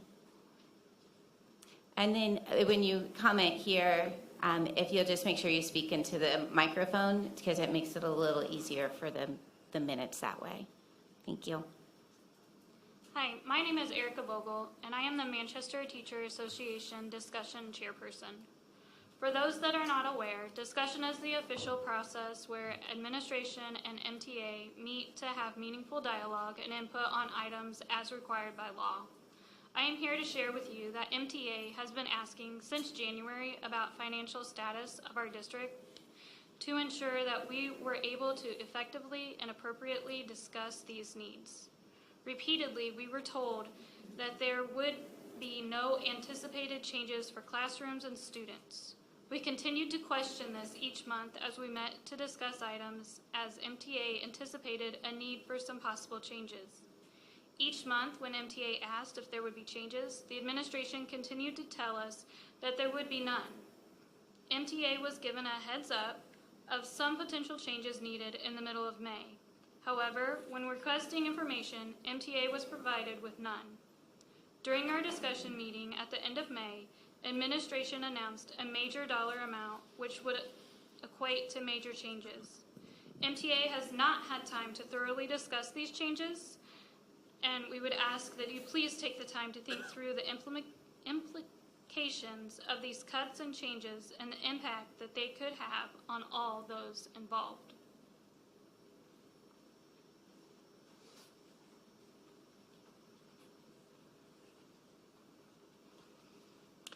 My name is Heidi Slavkin, and I am the current Manchester Teachers Association Vice President. While we acknowledge that savings cuts may be necessary at this point in time, we do not feel that these actions need to be to this extreme. In reaching out to resources across the state, other districts are not making major cuts and rifts of this nature. From what we understand, in large part, this plan was based on the results of the survey that was sent out to MCS families. Hopefully, you've all had the opportunity to review the survey. While the idea of gathering data from the families that we service makes sense, the survey itself was not reliable. There is no true way to know who answered the survey questions, parents or students, which ultimately skews the results. The data that was reported to MTA does not match the information that we've been hearing out in our community. In asking parents whether their students are returning to MCS for the 2021 school year, our members are hearing that yes, families will be sending their students back into our classrooms, whatever that may look like in the fall due to the COVID-19. Discussing a hybrid option of teaching for the upcoming school year makes sense in light of the pandemic and all of the unknowns we face as we try to plan for a safe learning environment for all of our students and staff. In this case, MCS would still be receiving 100% of funding for students utilizing a hybrid option. Based on our previous training and experiences with e-learning, setting up such an option is something that the educators, administrators, and other school personnel can do in a successful manner heading back into the fall semester.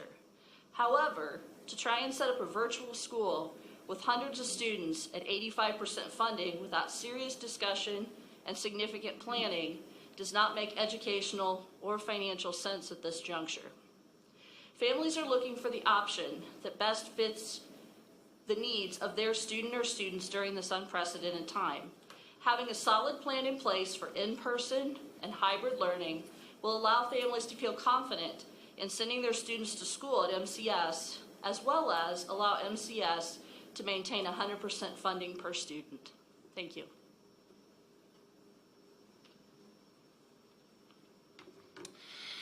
Hello, I am speaking as MTA's president, soon to be outgoing president. I have been at almost every board meeting for over 2 years now, and I know and understand what the board has done and gone through during that time and what we're going through right now. I am having trouble controlling my emotions tonight. I'm disappointed and angered a little and definitely a little scared for our teachers in our school district, so I apologize for anything that comes across the wrong way or seems unprofessional. As Eric and Heidi have explained, that MTA has done its best to be an active and helpful participant both in and outside of official discussion. And I want to clarify, we did receive information, but we did not, when asked and requested to engage with the administration and find out where we were, what was going on, we did not get responses during this time period. We do not feel that the district administration has met its obligations and has not been forthright in its most recent dealings with us. We have tried to be transparent and open in our efforts. We have wanted to and still want to help find a solution to potential financial issues and everything those solutions would entail, but have been prevented from doing so. At district discussion on Thursday, May 28th, updated financial information was shared with MTA. When asked to share and discuss the financial plan, the administration stated that they were not ready to share. From previous conversations, we were aware that RIFs as well as other budgetary cuts were on the table and pending, and that we had an obligation to discuss them. When pressed for any details, only non-specific answers were given. We were aware again from previous conversations with several people that closing the building in Laketon for instructional purposes was being at least seriously considered. MTA knew that we had an obligation to discuss this. The administration did not acknowledge closing the building was something that was seriously under consideration. We were told that both we and the school board wanted to see the plan first, and that puts the administration between a rock and a hard place, and that is why more could not be discussed. When we considered the impact to our school and community of taking such drastic measures by presenting and then voting on them in the same board meeting, we asked Dr. Grimaud to not have the board vote at that time, and we thank you for acknowledging that and making that change. After this, that there was no final plan. We have discovered that there was a plan presented to the board and that there was an advanced plan at that point. We have also, through several sources, found out a list of teachers that are being considered for a RIF, and that based on the names that we have at this time, the administration is not following the mutually agreed to, discussed, and board-approved RIF policy. A policy would add that has now been shared as a well-written model policy by ISDA with area districts as a good compromise policy between the ideal ISDA policy and ISBA policy. By sidelighting so many potential members of this conversation, we as a district have arrived at a point where we feel the administration is making incorrect and false assumptions based on bad data. No other district is taking or considering this large of a step at this time as far as rifts and closing of buildings. MTA has been backed into a corner, and we're trying to do the right thing and the legal thing. We would like the school board to engage in and direct the administration to engage in a transparent and open process to take steps to improve the health of the district financially. We acknowledge some cuts and rifts are needed, but nothing approaching the scale that is being put forward at this time. We would like to discuss them, but have not been able to do so. We think teachers in the community would support possibly closing a building if we knew it would result in savings that could save positions in the district. But we do not know that proper research into this has been done. We've already lost students this year, this month, just this week, over rumors about Laketon closing. And we do not think that can be said yet. So we want to make sure that's true. Certainly to do it in this manner at this time would require knowing this. This may not be the year to do it because of the social distancing guidelines we may be under when we come back to school. I know there's a lot of information out there and it all conflicts in many different ways, but I think we will have some restrictions of some kind. Cutting as much as being considered and as many teachers as being considered would be a catastrophic loss for our district. And we are still under a teacher shortage. And so to think that they would be there in July or August to call back is stretching it, not to mention the hardship it would create. If these were necessary, these kind of cuts were necessary, we would not be the only district at this juncture at this time. There are other options that could be considered, bonds, referendums.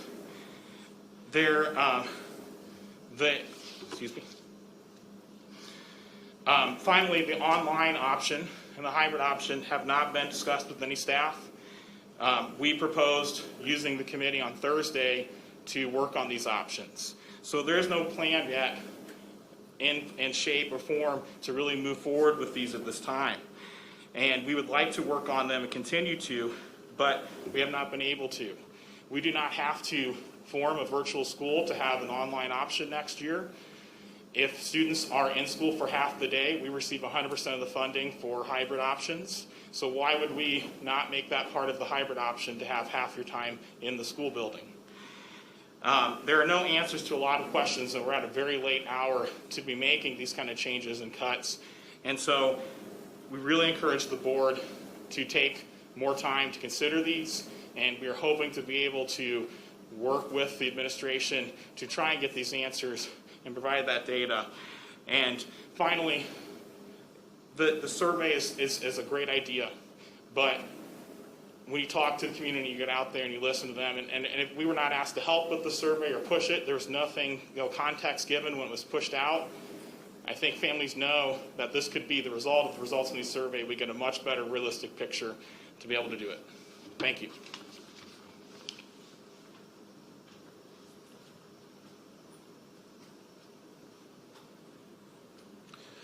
Jake Longenecker. Couple things. Has anybody asked or thought about approaching the town? I know we're probably talking chump change, but like for things that have been canceled, like Fun Fest or other things that are community, that the community is going to have to, that there's funds that was set aside for that. Is it possible that we can ask the town to donate those to the school system? Is it possible for all three school systems within the county as one voice to ask places such as like Honeywell that are always giving out grants, or always putting money here, putting money there, maybe ask them to forego giving funds to things that are just wants, and maybe just for the time being, because of this unforeseen thing, put it towards the county's greater needs, the children's educations. Maybe we could possibly formally ask wealthier families and businesses within the district to make additional donations to the school system so that we could help to possibly defer on any kind of RIF.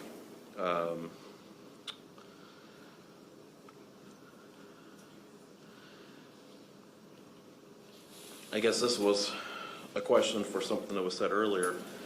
I'm kind of confused as to why any teacher at Manchester Community Schools would not be comfortable teaching in a traditional classroom environment. I guess I'm confused because isn't that why they pursue teaching in the first place? Our children need as much socialization as possible, so I've seen that over the last several months. We have the opportunity. Oh, Mr. Turflinger, back when I was in school, one of the activities we had available in this building was ping pong tables.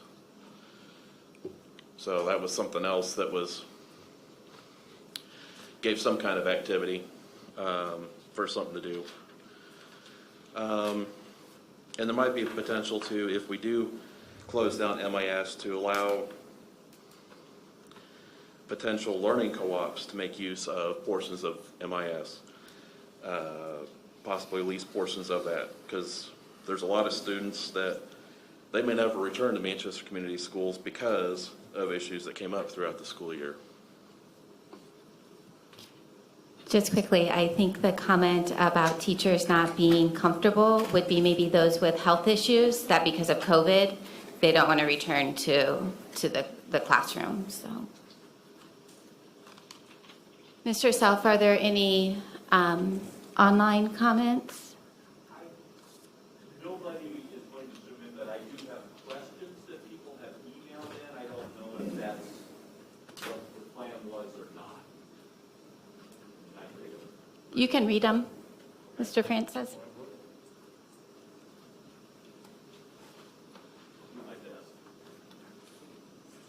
Or I can read them if you want to. Yeah, it's no problem.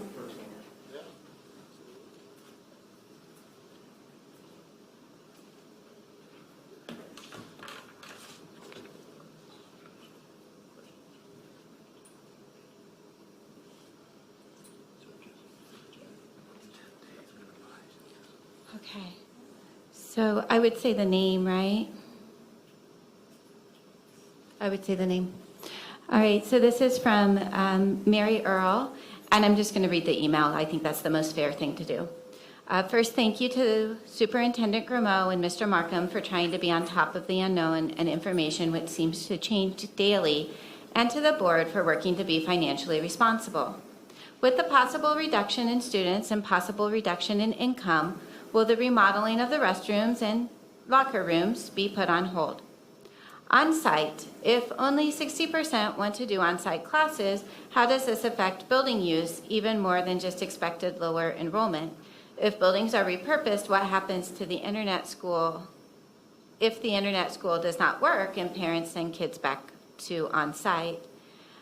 Internet school questions, what about families that do not have good internet? How does this work with after-school activities and sports? What if teachers do not want to do online? How has the e-learning worked during the spring? Have the parents really been able to help with their child's education?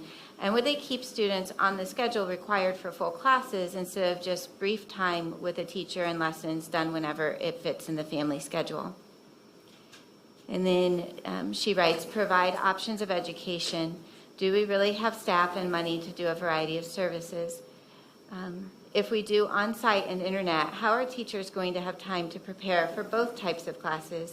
If teacher is not doing both, then does that mean we need double teaching staff, English teacher on-site and one more for internet? Where will the internet teachers work? Do we plan to offer both right off the bat? That is only 2 months and a few days to get this whipped into shape. We need to cut $1 million from the budget, but won't this actually add when you consider new programs? What will be the cost to repurpose a building, even if it does eventually bring in income? Could the MJH be repurposed instead of MIS? Sent from my iPad. Wow, that's a lot. I won't be able to answer all of those, but certainly if you want to forward those to me, I could put them on a list. But Mr. Mark, you have an answer for that last one, I believe, correct? Remind me what the last one was, please. Sorry. Could It was JH be repurposed instead of MIS? We did look at Manchester Junior High repurposing this facility. We just didn't feel we would be able to get the savings that we could if we did that with MIS. Okay, I'm just trying to figure out which one is. I can summarize several, about 3 of them are all asking the same question, which is, can we redo the survey? It's kind of the gist of the 3 of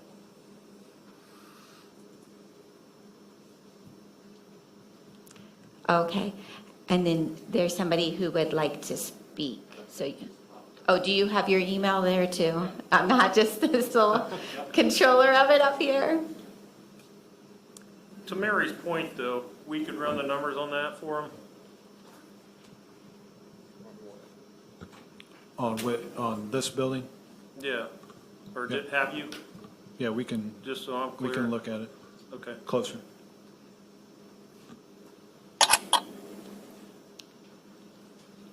Mr. Self, just let us know when you're ready. Jeremy, while he's pulling that up, if we had can I ask a question? Are we good? The dollar amount on the RIFs, is there a number of teachers?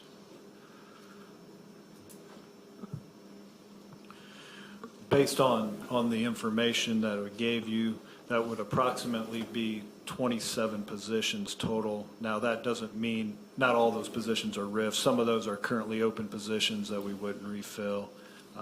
And some of the condensing of resources would eliminate some of those positions. So.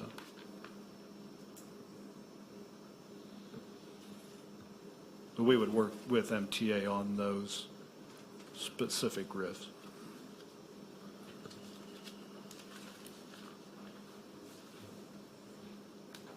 Somebody, I'm sorry, I have somebody, I sent them the link and they're going to get on, I'm not seeing it yet.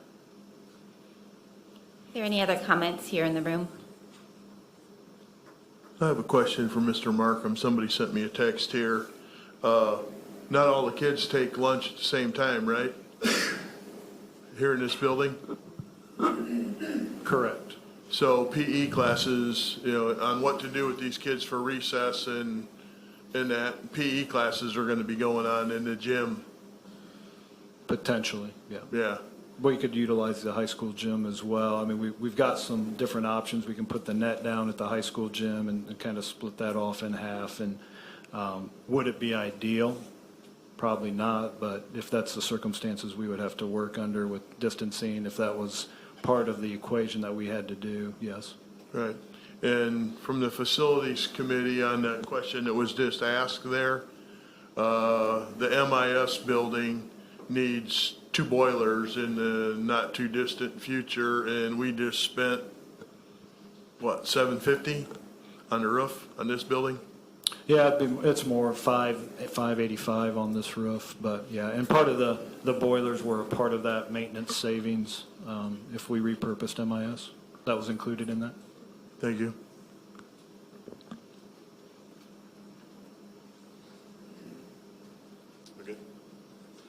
Nick Kopke.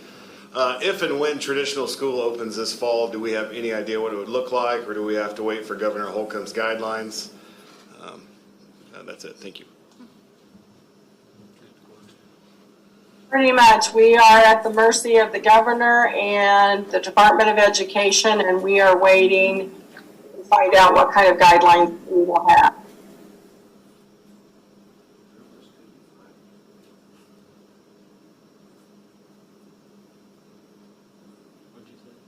Mr. France, this is a special meeting, so we can take action. Is that correct?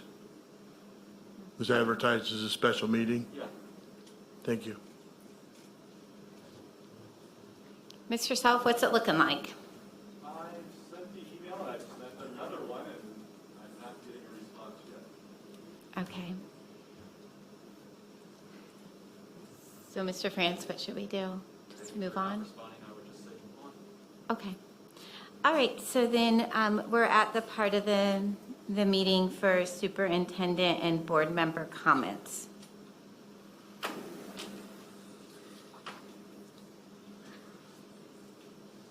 I would just reiterate, I apologize if MTA feels like they have been shunned. That was never our intent. Like I said, that survey just went out as because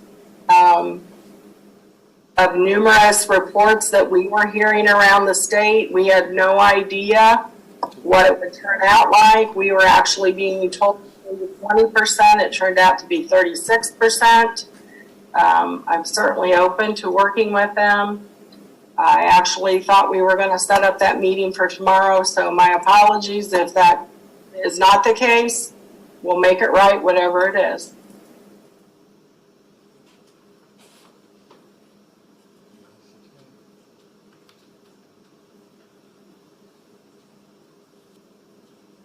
How much time does the MTA need? Once you got, so last thing I want is more conflict around here, right? We've been through enough, right? We've had a good relationship ever since I've been on the board, so let's fix this now. You're gonna meet with them, how much time do you need? Do we need to move our board meeting from June 13th to make a decision on this RIF? So you can do it by July? Are you talking to one of the MTA members you're talking to? I want to know, if we're going to have to do this, I want to know how long you guys need to get together to discuss what you need to discuss in order to make a decision. And then my other comment is, don't talk about MIS being closed. It's not closed. That's a valuable asset to this community, and something's going to be done value added with it. That's going to include teachers, right? And there's opportunities out there. So I don't, and enrollment goes down, you still have that capacity. Our job is to find a purpose for that capacity. So I don't like the word closed when we talk about MIS from us or anyone else, because there's other ramifications from that. And the last thing would be, our conflict is centered right now on value adders, what I call them, right? They're the ones that teach our children, and they're always the first ones to be cut. So in business, when things get sour, you cut travel, you cut training, then you cut people. Well, I just sat here and watched, in under a day and a half, I watched our federal government give away $249 billion to a program called PPP, Payroll Protection Plan. And what I'd ask is if our ISBA or whoever, the Teachers Association, Eric Holt, our governor, he's a pretty smart guy, and I would think at some point those two groups would be getting together and talking to him and talking to our legislator, and it's probably going to depend on what the Fed does, right? It's election year, so who knows. But if we can give out that much money, there were businesses, there were nonprofits. I mean, I sit on a couple other boards, and that's good. But if we can give out that much money, I won't be upset about American Citizen if we can't figure out a way to give us a little leeway with these teachers. If it's some angle on a PPP program where it's a loan and we don't have to pay it back, or it's money from the state. I mean, I know it's different, since we're a school, but I don't see a huge difference with who got that money. And then we're sitting here in a school board. Here goes conflict again between the administration and teachers, and I'm done with conflict, and I want those kids back. We can work things out through this. So my challenge is more to, at a federal level, the Teachers Association from a state level, we need to be having some conversations instead of just looking at raw cuts on this. Yeah, in business, when your demand goes down, variable costs go down. That's your people, that's your materials, and things like that. But I think it's too quick. It's a little too quick for me looking at this, and especially at that number. I thought it was like 8 or something. But there's got to be a way that if we're going to give out that much money as a country, how do we value education? It just boggles my mind sometimes what we run into. So my thing's really not to us. I think there has to be some vehicle to help schools hold on to these teachers, or at least, maybe they increase our budget. You know, I'm not probably the sharpest guy in this room, but maybe they increase our budget, we maintain those teachers, you know, something goes on there. But I mean, I'm sitting here, it's incredible to me how much money gets slopped around in this country, and then when it comes down to it, it's the value adders that get cut. It's the ones, who was working during the virus? It was the value adders, right? Rest of us are at home, you know, so that's my comment, you know, and I'm a little with you, you know, I'm a little tired of watching what's going on, you know, and then, so, you know, it just boggles my mind sometimes to see the money. So my thing is, get on your phone to whoever you need to get on to, and there has to be some intelligent conversation around this that gives the boards and the administration a little leeway on these funding things, because there's a lot of uncertainty, you know, and unfortunately, yeah, we don't have, you know, if we've got $15 million budget, we got 1,500 students, I just keep things simple. High school's about 10 grand a kid if you add in all the federal money. Colleges are 20 grand. Private colleges are $40,000. What do we not do? We don't house them, and that's where universities make about 51 to 52% of their profit from housing and food.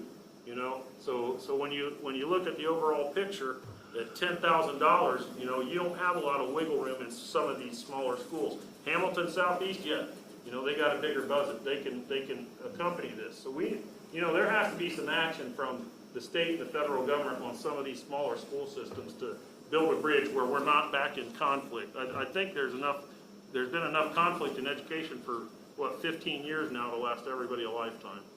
So that's kind of my comment to it. I'm hoping there's some people out there, you know, using some logic to this at a federal and state level that's gonna come up with something creative, a creative vehicle to help us out.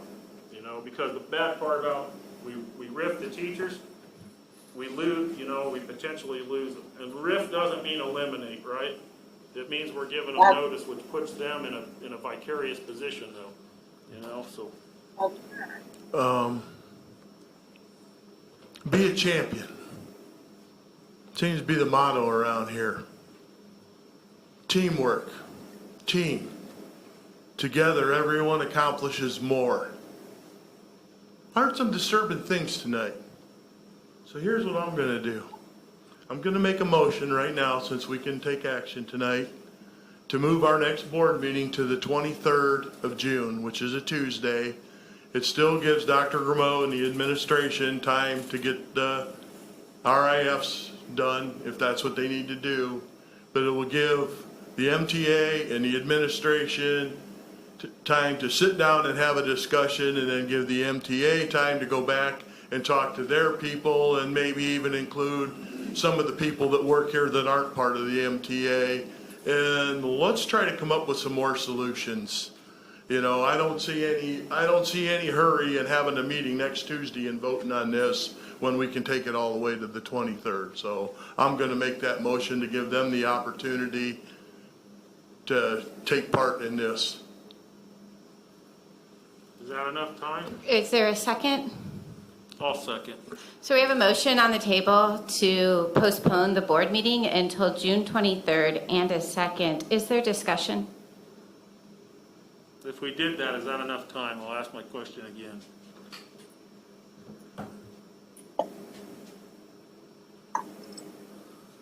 I'm fine with that. I don't know what the MTA, I can't see them, so I'm not sure what they're feeling.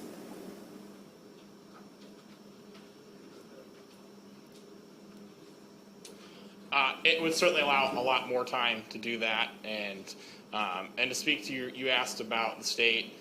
Superintendent McCormick did write a letter to our legislators, and you can look up the responses, and they're very disappointing.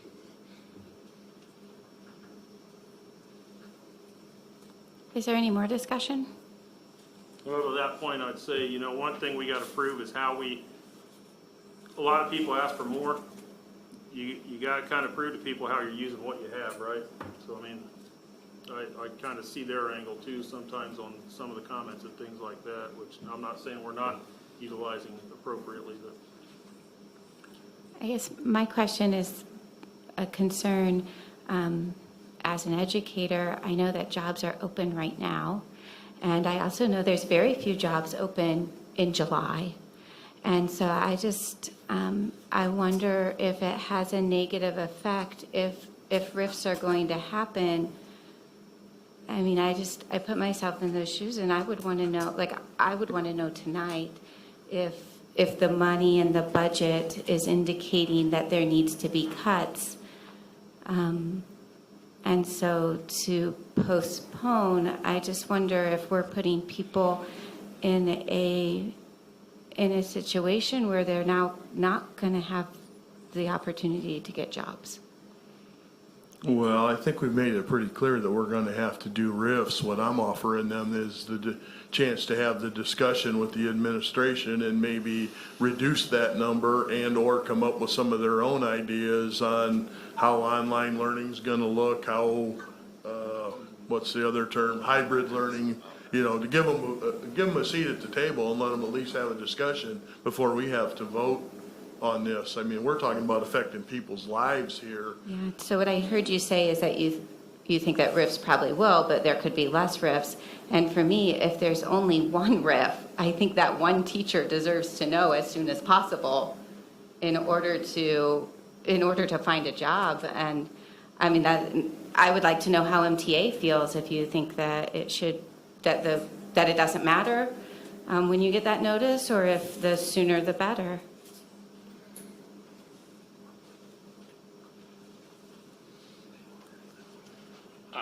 You're asking a really hard question. It's a good question. You know, and we're in this position because of how late we're having this conversation.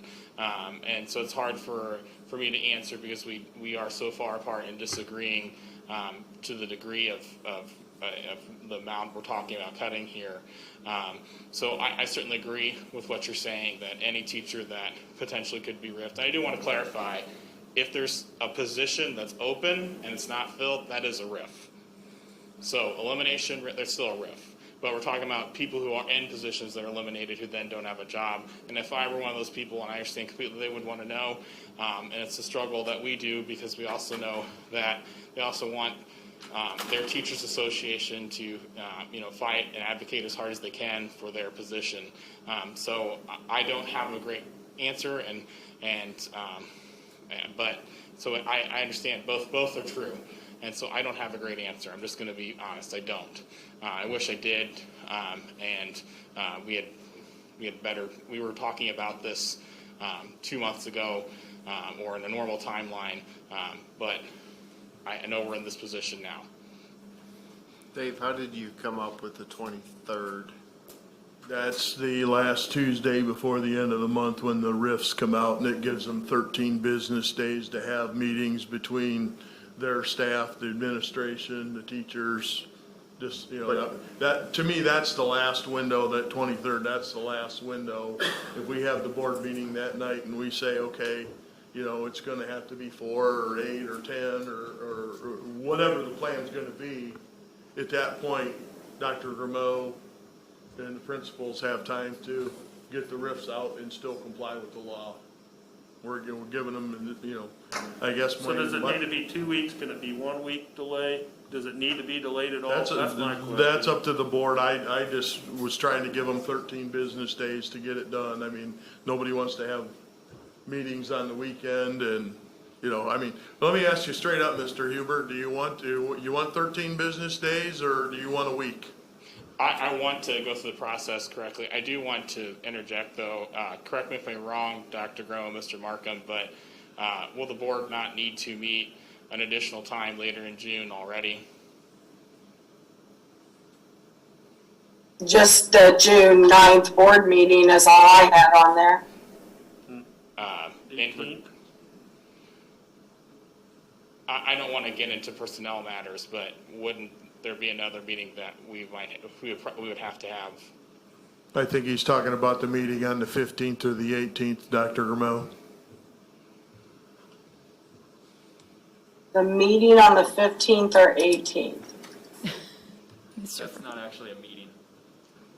Oh, yes. I'm sorry. You're correct. I'm sorry. You're correct about that. That's my mistake. It is on the 18th. So let me ask a question, Mark. How much notice do we need to give before a meeting? I'm trying to find a happy middle 48 here. hours. So. How much? 48 hours. Can you hear me okay? 48 hours? Yeah, 48 hours. There's no time frame that we need to give if we're canceling the meeting, but if it get rescheduled to any other date, we just need 48 hours beforehand to provide the notices. So it seemed to me we wouldn't need to we could set the 23rd actually, but also if it was earlier than that, we could, with 48 hours notice, could meet. Yes. Just so everyone is aware, though, weekends don't count in that 48-hour time frame. Okay. So I feel like Mr. Huber's trying to represent the MTA and making a pretty quick decision here. If we gave him some time and Teresa some time to schedule some conversation. That would be. I do want to make a comment real quick. Also, I think we need to consider, the longer time frame between now and that decision. We're going to have all of our teachers concerned about their jobs and potentially looking for new jobs. So there's going to be that longer period of uncertainty for all teachers and staff.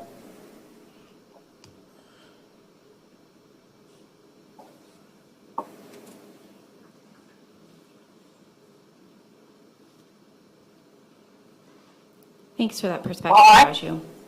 Go ahead. I was just going to say, I'm willing to meet with them whenever. I have availability, and I thought we had something set up tomorrow. Maybe I'm incorrect.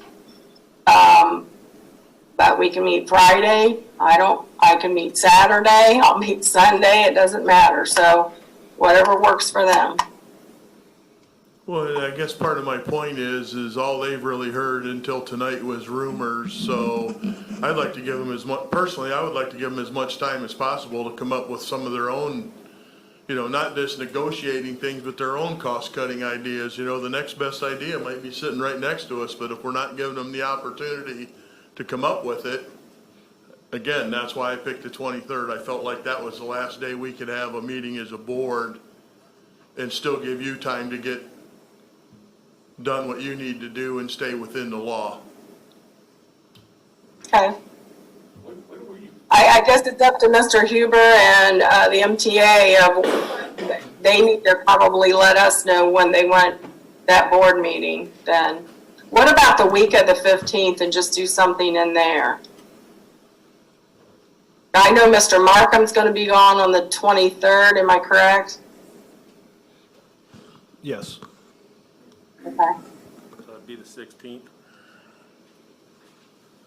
I'm okay with that. I just want to make sure the MTA is. It's certainly better than 6 days. When were you folks officially told about this? We were told that, what the concerns were being heard around the state about the possibility of 10 to 20% of students not returning to schools in the fall. And then, we requested some, information, teacher salaries and hire dates and information. And we continue to try and check in. But as far as, where the administration felt we were or what they were looking at, we did not get that information until Thursday. Well, and we only got the overview on Thursday. We did originally when we talked about what was being talked around the state, what 10 to 20% would look like. But that was completely based off of something from a couple state organizations, and that's not very reliable. You don't know what that means for your local district, and so we weren't hearing that from teachers. We weren't hearing anything like that, especially I have not had a single teacher tell me that they've heard from families about that, and that's so we don't know how to respond to that when we're not hearing that either. And the survey that was put out, it's frankly it's a great take a temperature of the water survey, but using it to make cuts like this is another huge leap.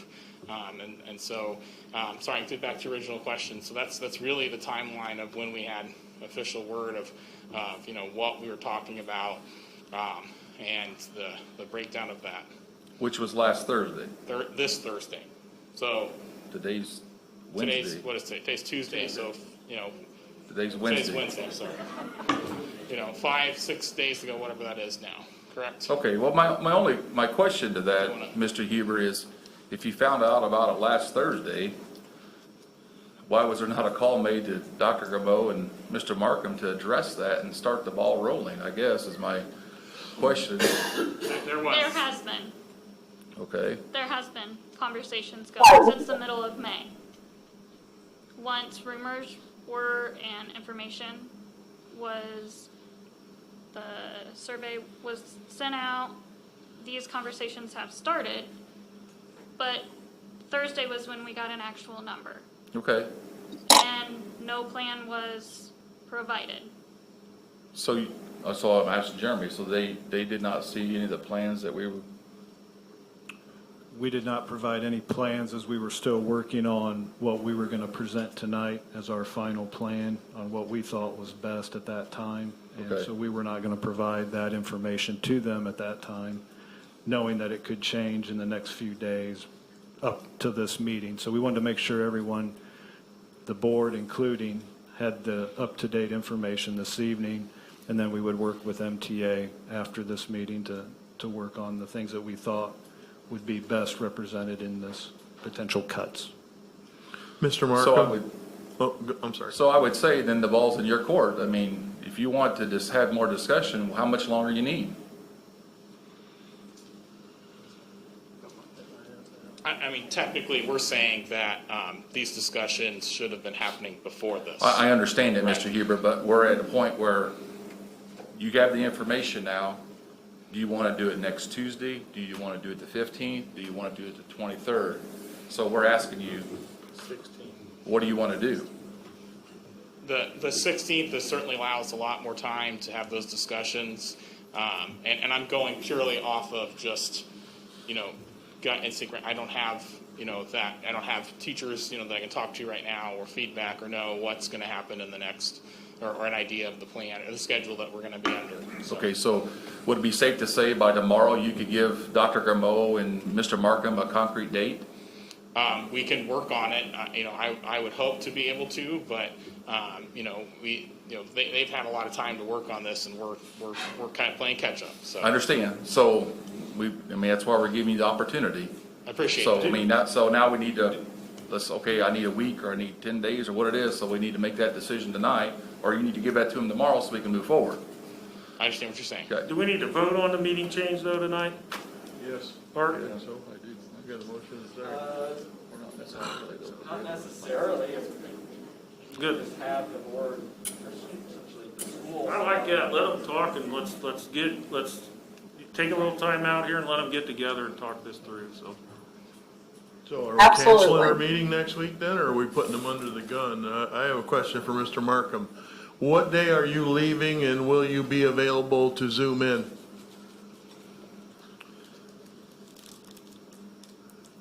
I don't need to know what day you're leaving. I don't want to make that a matter of public record. I'll be out that whole week. I could Zoom in.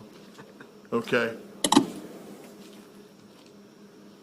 So in the spirit of fairness, I mean, I don't think, correct me if I'm wrong, but I don't think that you're going to be able to accomplish anything in one meeting. If you have a meeting with Dr. Rameau, you're going to need to go back and talk to your people and, school's out.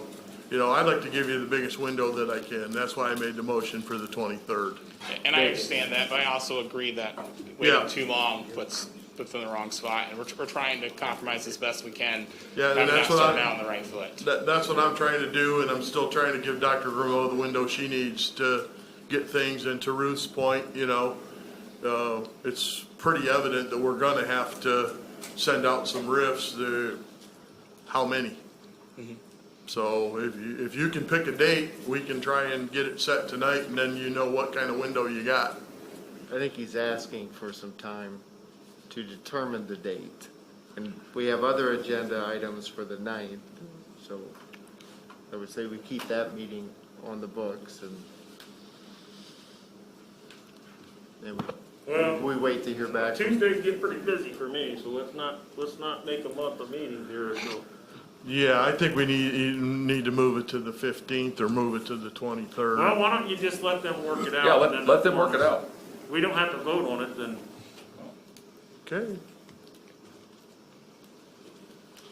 So I believe the consensus that we just came to is that the meeting is continued to be scheduled for June 9th unless we hear that it needs to be changed. Am I understanding that?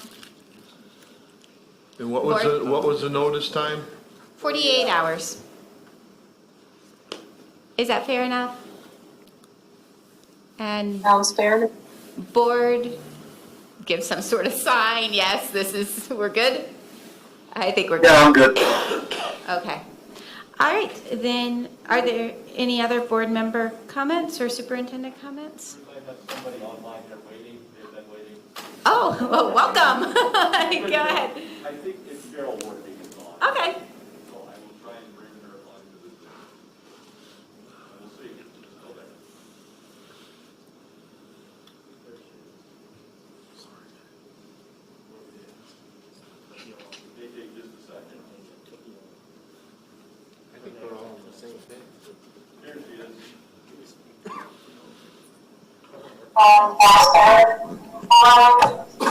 Give some sort of sign, yes, we're good? I think we're good. Okay. Go ahead and talk. Hello, Mrs. Working, you're welcome to give us your comments. I think there might be a little delay, so we can see and hear you. Okay, and forgive me, I have been kind of taking notes throughout this meeting, so I may move back to some older issues. The first one, and let me say that I am a parent who's had a graduate of Manchester College, who's been a very successful Manchester Community Schools, who's a very successful young woman. I think our teachers, our school system is amazing. I have a special needs son in school. I also work in the theater. I build sets for the theater, so I'm very involved in Manchester Community Schools and very much an advocate for everything you do. As I hear you talk about repurposing MIS and bringing more students into the buildings that remain, my concern becomes if parents out there like myself are concerned because of lack of social distancing in a school system, what's bringing more students into the 3 remaining buildings do? Are we really taking people's fears and then compounding them by cramming more people into a smaller space? So I think that needs to be addressed. The less number of buildings we're using, the more people crammed in them, fears abound. The other thing is we're spending all this time thinking about what to do because our students aren't coming back. I'd like you to consider the other side of that. What do we need to do to make our families comfortable? What do we need to do to ensure that our students are safe when they're in Manchester Community Schools? And so I would ask you that part of your time, part of your effort, and be spent on making families comfortable, making people comfortable, ensuring that we get those children back in a school system. I can tell you that I work in technology, and I am not a fan of online learning. I am a fan of my children learning social skills. I'm a fan of my children being in school with teachers, forming relationships with teachers, forming personal relationships. So I would ask this board to spend a little more time thinking about how we do make it safe, how we do encourage kids to come back in the classroom, and instead of just making it a foregone conclusion that they're not going to. The other thing, I really kind of, I didn't anticipate being quite as appalled I am, I guess, as the lack of communication between the administration and the Teachers Association. Mr. Markham, I respect in some ways your decision not to give numbers, not to give a total plan to the Teachers Association before it was ready. But having worked in business for 25 years, I know that you form better relationships by erring on the side of openness. Even if that open communication is to say that here is our information and we know that it might not be the same a week from now. Here's what I have today. I would assure you in the future that that form of communication, it will take you much, much farther. The other thing I'd like to speak to, again, being in communication, I know Tony Miller very well, and I know the challenges that he is facing in getting online enrollment up and running. And those are real challenges, and I don't judge Tony Miller at all for those challenges that he's facing. But he will have, and the school district will have, the same challenges with online learning, with hybrid learning. So have we considered the cost of that? Have we considered the timeliness of that and what that technology means, how we're going to do that? And then, I apologize, I'm kind of looking for my notes again. Mr. Markham in the beginning made the comment that there were 15% cuts at the state level, and that in his own words, they did not even allude to the fact that those were going to be cuts to public education. So sometimes I think that in his own words, when we're not even alluding to those cuts, we're kind of making a knee-jerk reaction. And I fear that we're making a huge decision that talks about not only teachers' lives. I'm more concerned about, and don't get me wrong, I am really concerned about employment for our teachers, but our children and their education. And it seems like we are going through the motions of making decisions about them, be it online, be it in the classroom, in a very, very, very short time frame.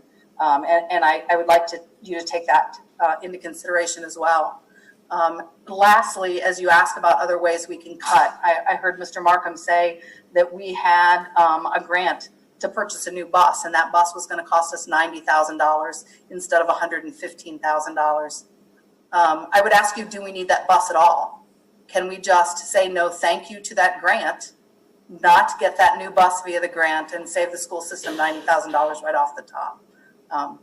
I appreciate your time and thank you. I know I jumped in kind of late, but I appreciate the opportunity to speak. Thank you. Thanks for joining us virtually. We're really excited to know that option works. So thank you. All right, then we were at the portion for superintendent comments and board comments. Were there any others? I have nothing more. Mr. France, do I need to do I need to rescind my motion even though we came to a consensus? Procedurally, that would be the right thing if you want to. Okay, I'll withdraw the motion. Motion withdrawn. Do I say anything else? Okay. All right. Then number 6, adjournment. I hope everyone has a nice evening. Thank you.